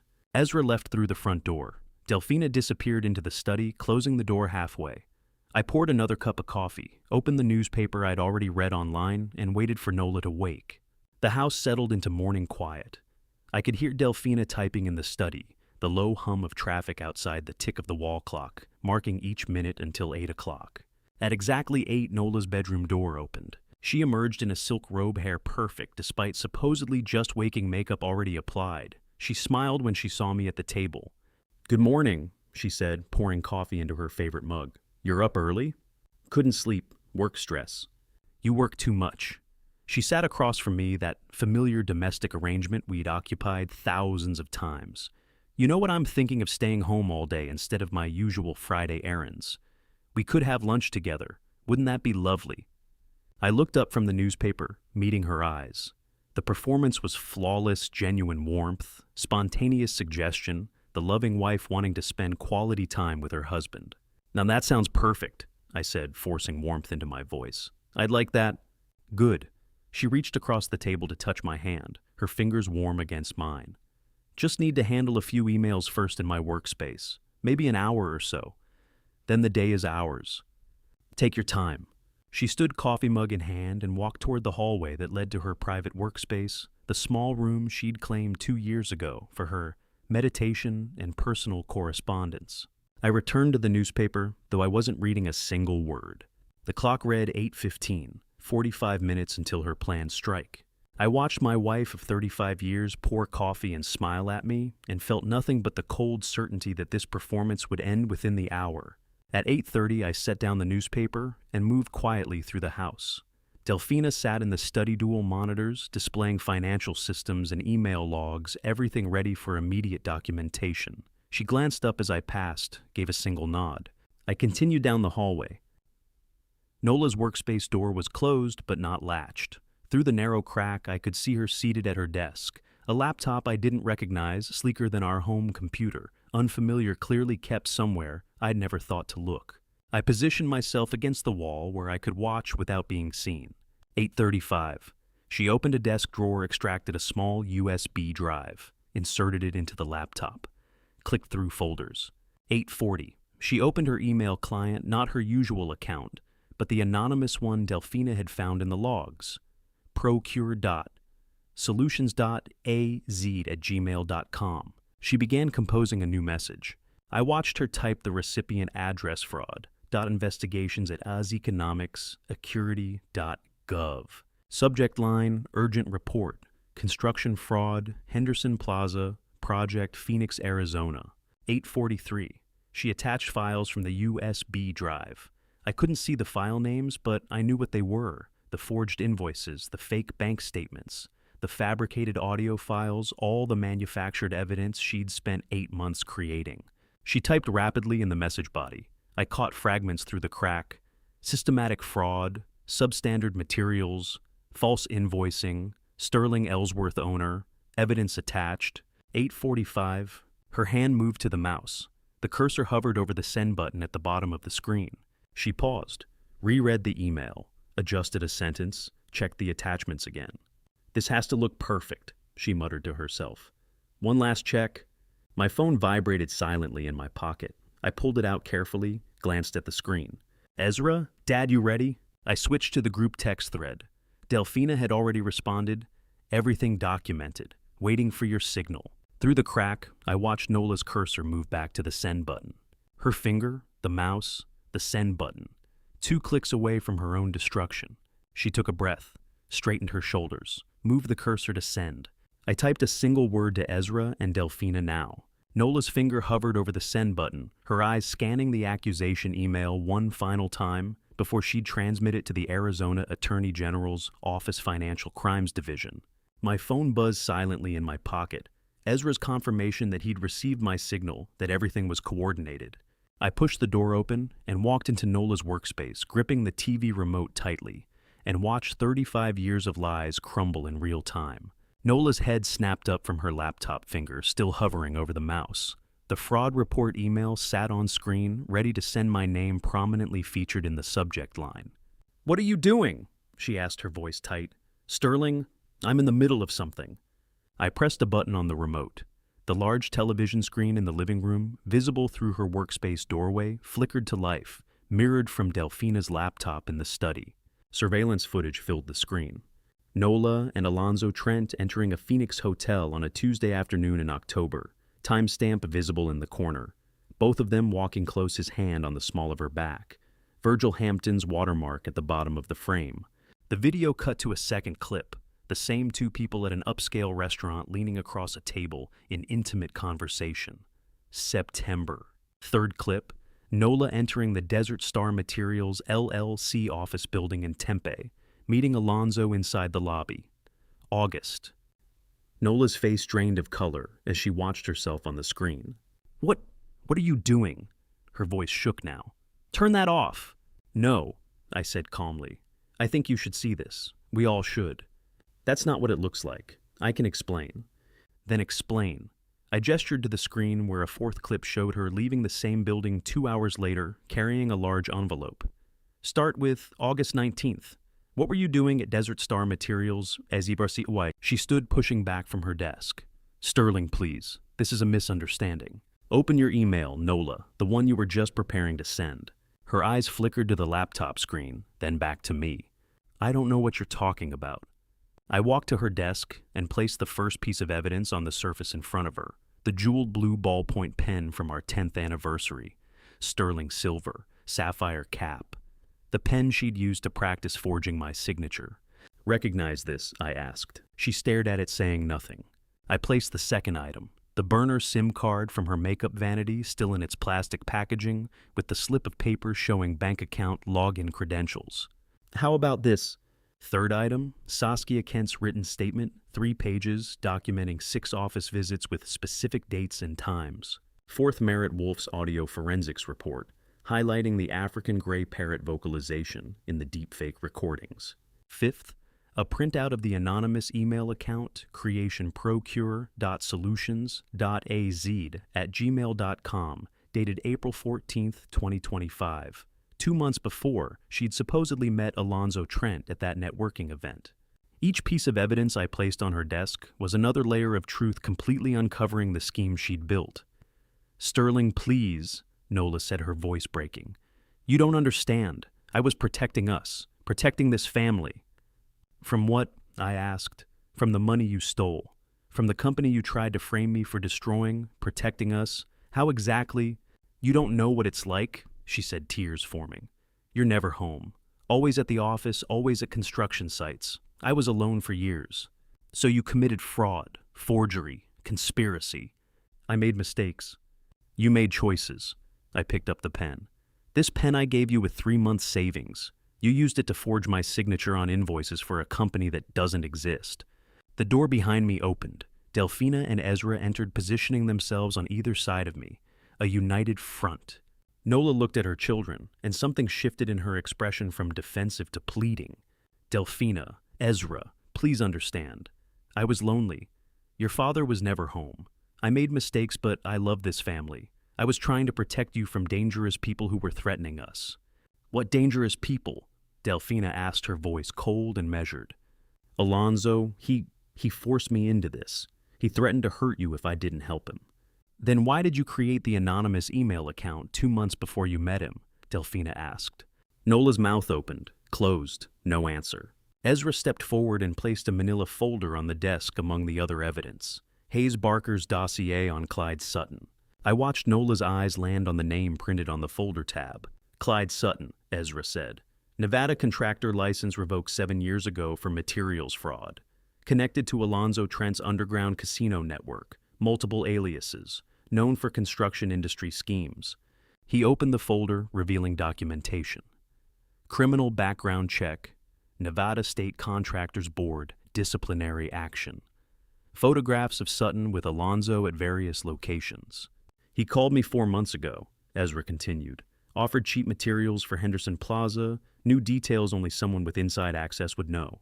Delphina leaned forward slightly, her voice quiet but devastating. "Oh, Mom, do you know who Clyde Sutton is?" When Nola looked at our children and tried to claim she'd done this for love, I saw Delphina's face harden into something I'd never seen before, pity mixed with disgust. Nola stared at the dossier. Her mouth opened, closed, opened again. No words came out. The silence stretched. 5 seconds. 10. 20. She looked from the folder to Ezra, to Delphina, to me. Her hands trembled against the desk. She started, then stopped. The surveillance footage continued playing on the living room screen behind us. More clips, more timestamps, more evidence. "Do you know who Clyde Sutton is?" Delphina repeated.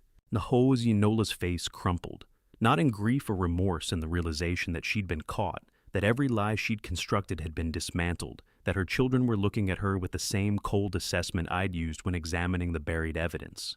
She said nothing. That silence was the answer. She knew exactly who Clyde Sutton was. She knew he wasn't some random criminal who'd threatened her family. She knew he was part of the network she'd recruited to help destroy me. The fraud email sat open on her laptop screen, unsent cursor still blinking in the message body. And she was about to find out what we'd done with that knowledge. Nola's silence lasted another 10 seconds. Then she laughed. Not a nervous laugh, a bitter, hollow sound that didn't match anything I'd heard from her in 35 years. "You want the truth?" she said, looking up at me with red-rimmed eyes. "Fine, here's the truth. It was never about love. Not with Alonzo, not with any of this." "Then what was it about?" I asked. She gestured at the evidence spread across her desk. The pen, the SIM card, the surveillance footage still playing on the living room screen. "Money, gambling, the one thing I was good at that you never knew about." Her voice cracked. $300,000 over 3 years sterling. That's what I took from you, from us. From the joint accounts, the business expense reports, every place I could skim without you noticing. Delphina's sharp intake of breath behind me was the only sound in the room. 300,000, Nola continued, the words spilling out now, like a dam had broken. Started small in 2022, a few thousand here and there. Offshore casino sites, high-stakes poker. I was good at it, good enough to win sometimes. But the losses, they kept mounting. And Alonzo, Ezra asked, his voice tight. "He wasn't my lover," Nola said with another bitter laugh. "He was my dealer, his casino, his connections, his network. Every romantic dinner you saw in that surveillance footage, debt negotiations. Every hotel meeting, money drops. I owed him everything, and he owned me." I watched her hands shake as she spoke, the same hands that had held mine on our wedding day, that had cradled our newborn children, that had signed my name on withdrawal slips while I slept upstairs. 33 years of touch, and I'd never felt the theft beneath it. "You never noticed," Nola said, looking directly at me. "Because you never looked. You were always at the office, always at construction sites, always building your empire. I could have stolen $1 million and you wouldn't have known. So you framed me," I said. "Forged invoices, fake audio, buried evidence in the backyard, all of it to what? To walk away clean." "To save myself," she snapped. "Alonzo wanted his money, all of it. And when I couldn't pay, he suggested an alternative arrangement. Help him take down Ellsworth Construction, liquidate it through Clyde Sutton's shell company, and my debt disappears." "You were going to send me to prison," Delphina said, her voice shaking with contained fury. "You were going to destroy Dad's reputation, his company, everything he built, to survive," Nola shouted. "You don't understand what it's like to owe that kind of money to people like that. They don't just take your assets, they take everything." The doorbell rang. Desmond Caldwell stood on the front porch with 2 federal agents in dark suits. I'd texted him 15 minutes earlier, the signal we'd arranged. I led them into the living room, where Nola could see them through the workspace doorway. Her face went white. "Nola Ellsworth," the lead agent said, stepping into her workspace and displaying his federal badge. "I'm Special Agent Vance with the FBI Financial Crimes Division. We have a federal warrant for your arrest, signed by a United States magistrate judge for wire fraud, embezzlement, and conspiracy to commit fraud." The second agent moved behind her, pulling handcuffs from his belt. Nola looked at me, then at Desmond, then at our children. "Sterling, please," she whispered. "We can work this out. I'll pay it back. You have the right to remain silent," Agent Morrison continued. The handcuffs clicked into place. Desmond stepped forward, his expression professional and cold. "Mrs. Ellsworth, you should also know that Alonzo Trent has been in federal custody since Wednesday. He provided evidence of your financial crimes in exchange for reduced sentencing on his own money laundering charges." Nola's head snapped up. "What?" "Mr. Trent cut a deal with the FBI," Desmond said. "The moment federal investigators approached him about his casino operation, he gave them everything. Bank records, communication logs, your payment history. He's been cooperating for 3 weeks. The color drained from Nola's face completely. She looked like she might collapse. He betrayed me." "There was never anything to betray," Desmond said. "It was always a transaction, and when the price was right, he sold you out. Desmond had warned me this would feel hollow. Victory without triumph, justice without joy. He was right. I didn't feel vindicated. I felt old. Old and tired and strangely lighter, like I'd been carrying her secrets alongside my own for years. The agents led Nola toward the front door. She looked back once at Delphina and Ezra, her face crumpling. "I'm sorry," she said. "I'm so sorry." Neither of them responded. I followed the procession to the front door. The morning sun streamed through bright and clear, despite everything that had just happened. A federal vehicle sat in our driveway where Nola's car usually parked. They put her in the back seat, careful with her head, as she ducked inside. The door closed with a solid thunk. Agent Morrison handed me a business card.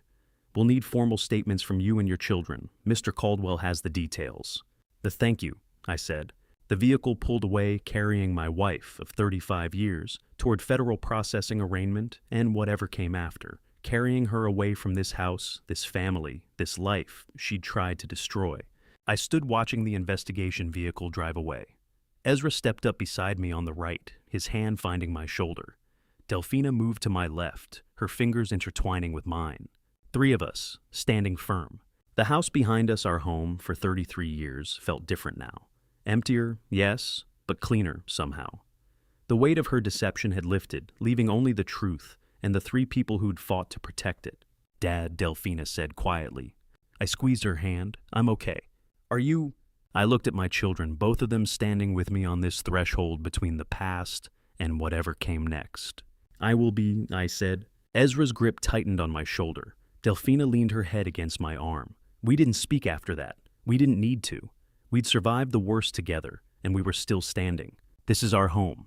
The divorce papers were already printed when I walked into Desmond's office 3 hours later. After the federal vehicle took Nola away, Delphina and Ezra had insisted on coming with me to Desmond's downtown office. Neither of them wanted to be alone, and neither did I. We sat together in Desmond's conference room. At 1 o'clock Friday afternoon, the city of Phoenix spread out beyond the 14th floor windows. Desmond placed a manila folder on the mahogany table in front of me. Inside, the dissolution of a 35-year marriage reduced to legal language and signature lines. "I drafted these 2 weeks ago," Desmond said. "The moment you brought me the USB evidence, I knew this was coming." I stared at the top page. Petition for dissolution of marriage. My name, Nola's name, irreconcilable differences, fraud. The Arizona Superior Court seal at the top. Arizona law permits full asset protection when spousal fraud is proven, Desmond continued. Nola gets 0 equity in Ellsworth Construction, 0 claim to the house, 0 access to joint accounts. Everything's protected. She won't contest, I said. If federal custody eliminates her negotiating power, Desmond confirmed. She'll sign whatever we put in front of her, likely as part of a plea agreement. I picked up the pen, my own pen this time, not the forged anniversary gift, and held it over the signature line. 35 years, I said, gone in one signature. Delphina reached across the table and touched my hand. "You're protecting what you built, Dad." "That's not cruelty," Desmond added. "That's survival." I signed. The pen scratched across paper, my authentic signature, authorizing the end of my marriage. Strange how similar it looked to all those forgeries Nola had practiced with the anniversary pen. "There's more," Desmond said, pulling out a second folder. "The FBI froze all of Alonzo Trent's accounts this morning.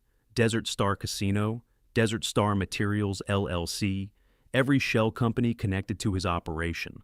Clyde Sutton was arrested 2 hours ago on fraud and conspiracy charges." "How long will Nola be in custody?" Ezra asked. "Arraignment Monday morning, bail hearing to follow. Given the amount of money involved and the organized nature of the conspiracy, I doubt she'll make bail." Desmond leaned back in his chair. "Wire fraud carries up to 20 years federal time. With cooperation and plea deals, she's looking at 5 to 7 minimum." We left Desmond's office at 3:30. Delphina drove us home in silence, the city passing by in afternoon sunlight that felt too bright for the day we'd had. At 4:30, the three of us stood in the backyard around the fire pit, a circle of stone and metal we'd installed 5 years ago for family gatherings that now felt like they'd happened in a different lifetime. Ezra carried a cardboard box filled with duplicate evidence files. Not the originals, those had been turned over to federal authorities, but the copies we'd made for our own documentation. Forged invoices, printed emails, screenshots of fake bank statements. "We don't need these anymore," I said, loading them into the fire pit. Delphina added the printed surveillance photos, careful not to look at her mother's face in the images. Ezra contributed the duplicate audio files burned onto CDs, the discs catching sunlight before they went into the pile. I struck a match. The paper caught quickly, flames spreading through the evidence with hungry efficiency. Smoke rose in a gray column, drifting toward the rose garden, where Nola's hybrid teas still bloomed in their decorative pots. The heat from the fire pit was intense.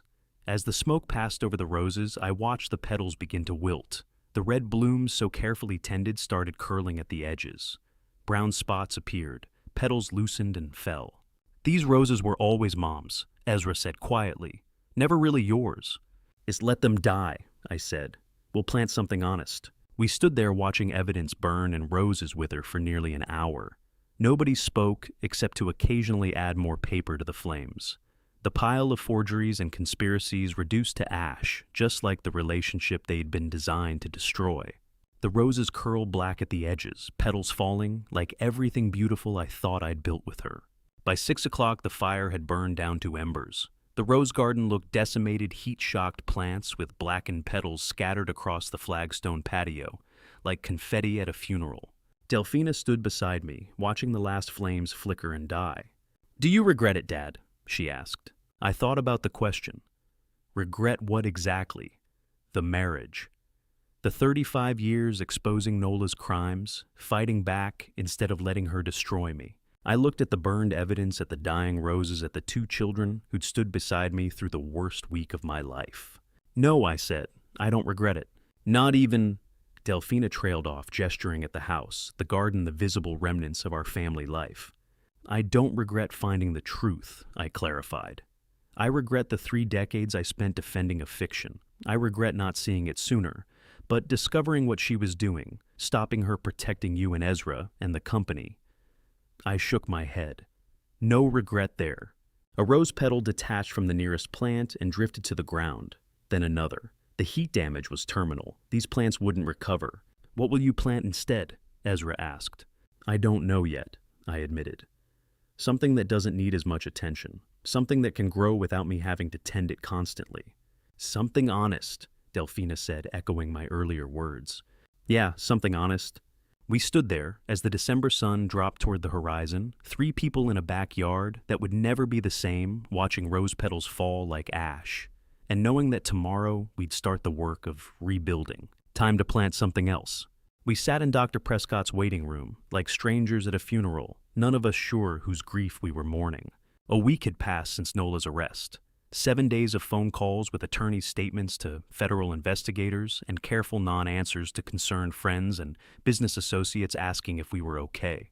Desmond had recommended Dr. Leonie Prescott, 51 years old, with calm gray eyes and deliberate speech, a family trauma specialist who'd worked with his clients for over a decade. The waiting room smelled like lavender and old magazines. Delphina sat to my left, Ezra to my right, all 3 of us staring at different points on the beige wall.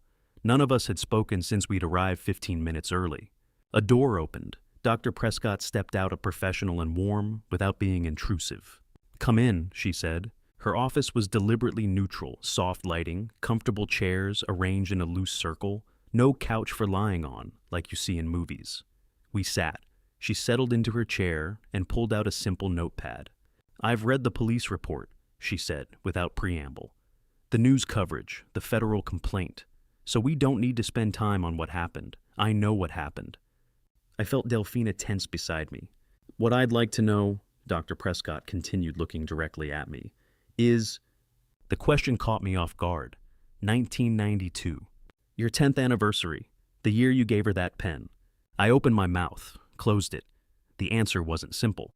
"I wish I'd noticed," I said finally, "that something was already wrong, that the person I thought I was married to wasn't real." "None of you need to perform healing for me," Dr. Prescott said gently. "Just be honest about the damage." We sat in silence for maybe 2 minutes. Then Ezra spoke. "I should have seen it," he said, his voice rough. "I was her son. She sent me those texts about her heart, and I just believed her. I didn't question. I didn't verify. I was manipulated because I wanted to be the good son." "And what does being a good son mean to you?" Dr. Prescott asked. "Loyalty, trust, not doubting your mother when she says she's sick, even when the evidence suggests otherwise." Ezra's hands clenched in his lap. I put piety above judgment. That's how she got me. Delphina shifted in her chair. I saw the numbers, the discrepancies, for months. I told myself there were explanations. I didn't want to believe my mother was stealing from my father's company. That's from our company, I corrected quietly. From our company, Delphina repeated. I let it go on longer than I should have because I didn't want to be the one who destroyed the family. You didn't destroy anything, Dr. Prescott said. You discovered a destruction that was already underway. How do you grieve a marriage that never existed in the first place? We spent the next hour talking, sometimes in circles, sometimes hitting on things that felt true and sharp and necessary.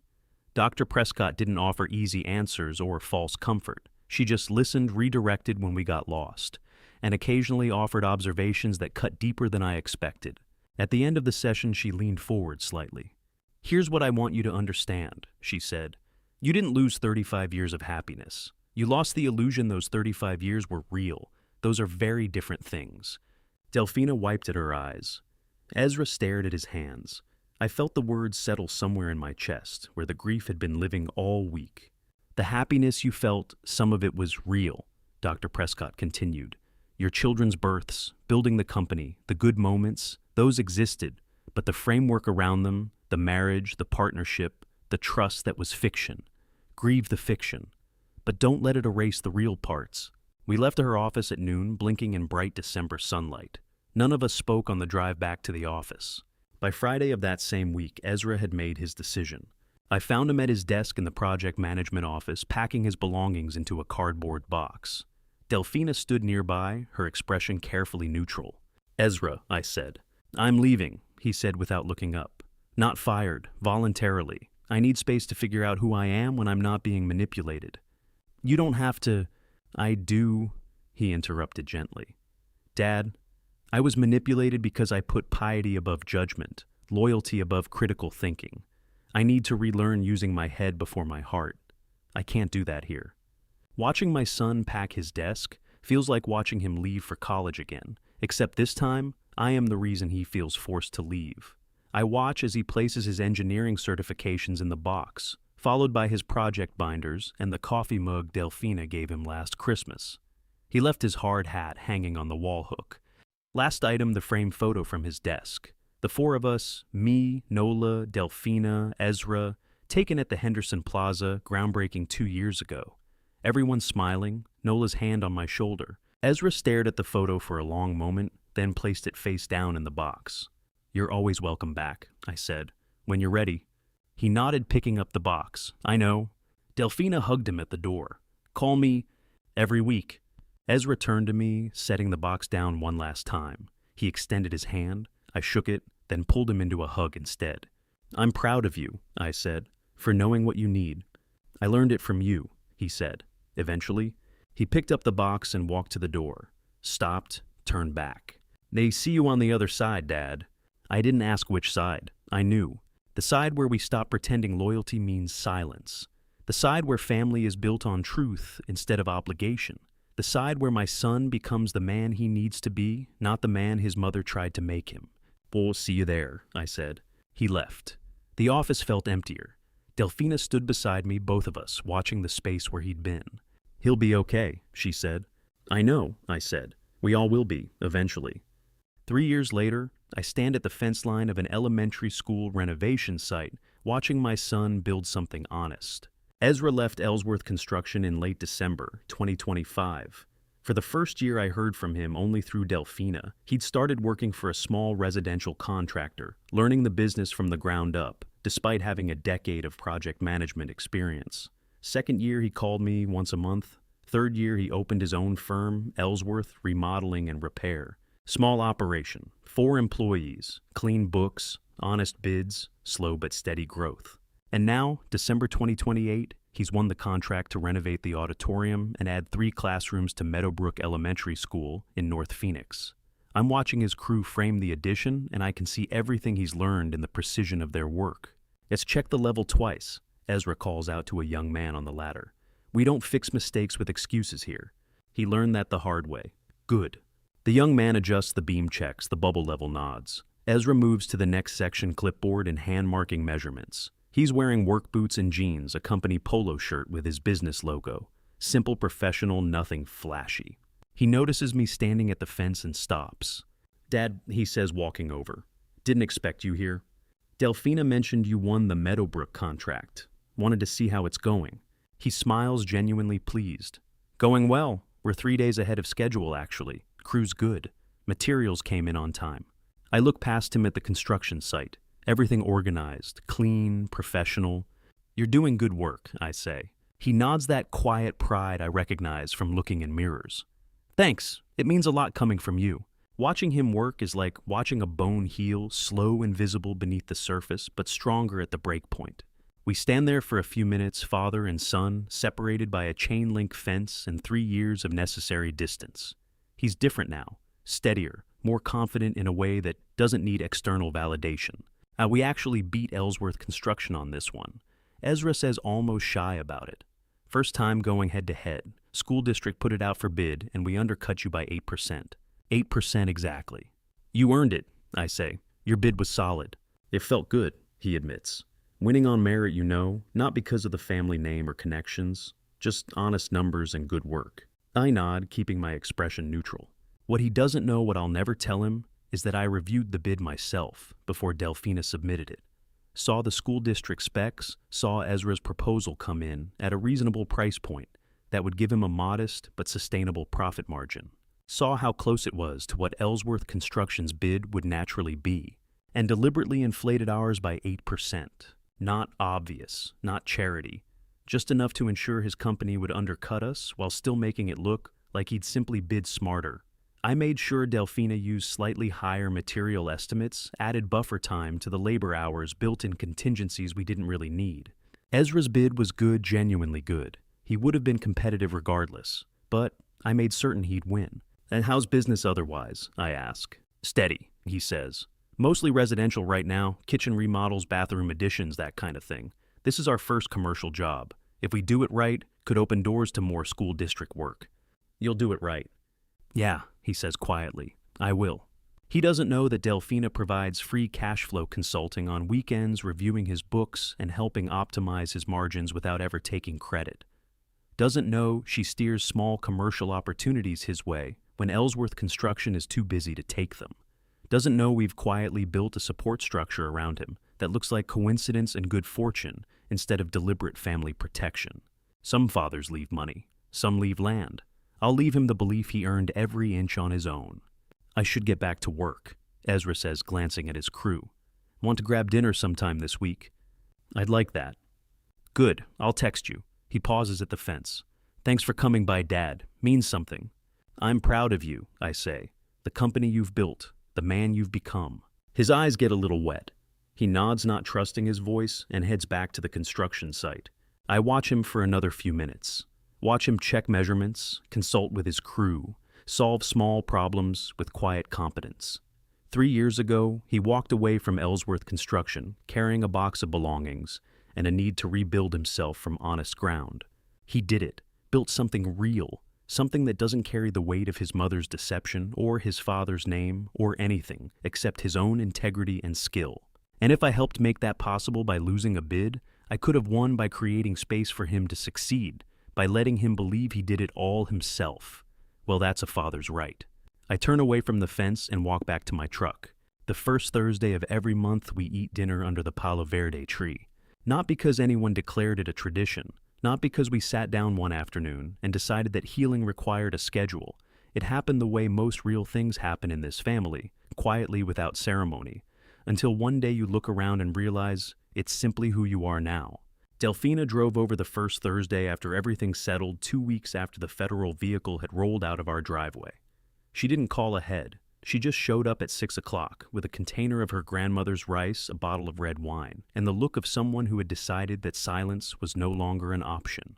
Ezra arrived 20 minutes later, still in his work boots from his first week at the residential contractor's yard, carrying a bag of tamales from the place on McDowell. I had grilled chicken. None of us planned it. All of us needed it. We sat outside because the house felt different after everything not haunted exactly, but rearranged in a way that interior rooms hadn't yet caught up to. The backyard had always been mine, more than hers. The flagstone patio, the fire pit, the workshop in the corner, where I still kept tools organized exactly the way my father taught me. The garden had been Nola's territory, and now it was bare ground and scorched soil where hybrid tea roses used to grow. We ate. We talked about practical things. Delphina's audit timeline, Ezra's new commute, the contractor forms I needed to file with the state. Necessary conversation, the kind that holds people together when deeper conversation still feels too raw. Before Delphina left that night, she paused near the empty garden bed and said without turning around, "You should plant something else here."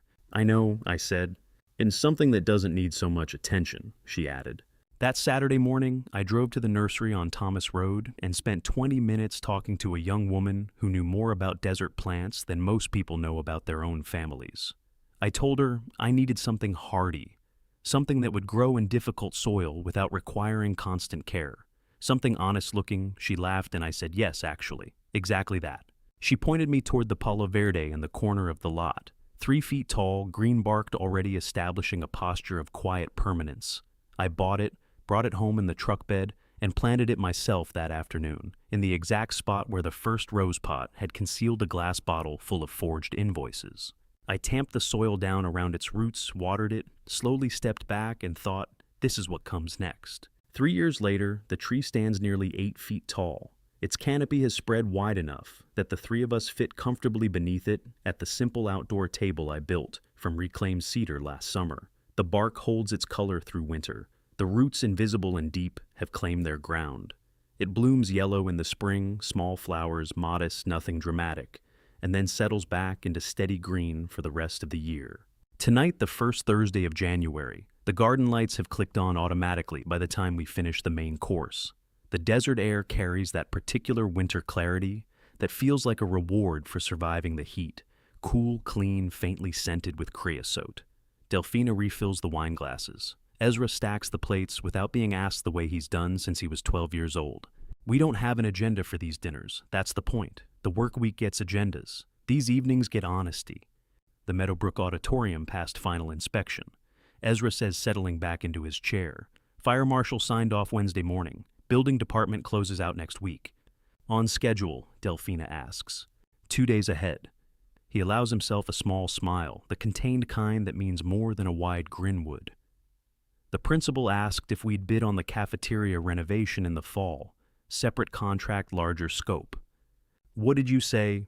I said we'd take a look at the specs and submit honest numbers. Delphina nods. The right answer. We've all learned the cost of other kinds of numbers.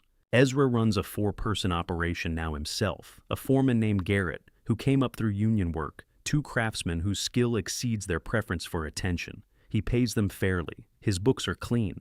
His bids reflect actual cost. These facts don't sound remarkable until you understand the family we come from, what was done in the name of financial management under this roof, and what it cost us all to learn that legitimacy isn't a constraint. It's the foundation everything else rests on.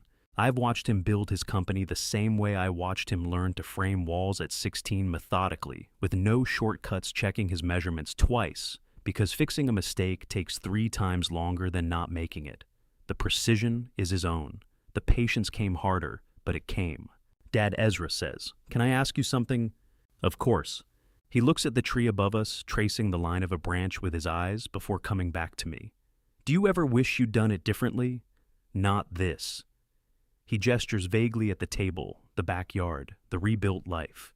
The confrontation, the evidence, the whole sequence. Do you wish you'd handled any of it another way? The question doesn't surprise me. Ezra processes by looking backward, mapping the decision points, understanding the logic, reconstructing the path. It's why he's good at what he does. Nothing in construction tolerates magical thinking. I wish I'd seen the signs earlier, I say. Not because it would have changed the outcome, but because I was living inside a comfortable story for too long. Comfortable stories are expensive. That's the thing nobody tells you. What would you have changed? Delphina asks. I would have asked more questions, I say. Not accusatory ones, just actual questions. Honest curiosity about the woman I lived with. I think I stopped being curious about her somewhere around the 15-year mark, and that's when the distance started. I filled that distance with assumptions. The assumptions were wrong. The tree moves slightly in the night wind. Something in the branches, a single leaf catches the garden light and holds it for a moment before releasing. As she counted on that, Delphina says, she's not being cruel. It's just the kind of observation she makes precise, unornamented, accurate. She did, I agree. And for a long time, I gave her every reason to. This is what the monthly dinners have become, the place where we hold the complicated parts without flinching. We don't dramatize. We don't romanticize. We don't pretend the 35 years were uniformly corrupted because they weren't. The children's births were real. The long mornings building the business from the ground were real. The pride at breaking ground on our first commercial project was real. Truth is rarely a single note. It's usually a chord, some tones harmonizing, some creating tension that only resolves later. What we learn to do is hold all of it at the same time, the genuine and the false, the love and the betrayal, without letting one erase the other. I planted this tree 3 days after the federal vehicle left. I say, I want you both to know why. They wait. This is another thing we've learned, that some things deserve to be said out loud plainly once. Because you can let an empty space stay empty and call it grief, I say. Or you can put something in the ground, something that doesn't require performance, doesn't demand constant management, just needs honest soil and enough sun and room to find its own form. I look at the tree. I needed to see what honest growth looks like. Needed a reminder that some things become stronger precisely because they don't need to be controlled. Ezra's hand rests on the table, and I set mine over it briefly the way I did when he was young and frightened of something, and I wanted to communicate without words that the fear was survivable. Delphina raises her glass. No toast, no declaration, just the gesture. We're all 64 and 37 and 35 now, and none of us is the same person we were before, that first Monday in December when I stood at the bedroom window watching my wife bury something in the dark. We carry different knowledge. We've recalibrated what trust means, what loyalty requires, what family looks like when you strip the obligation away and leave only the choice.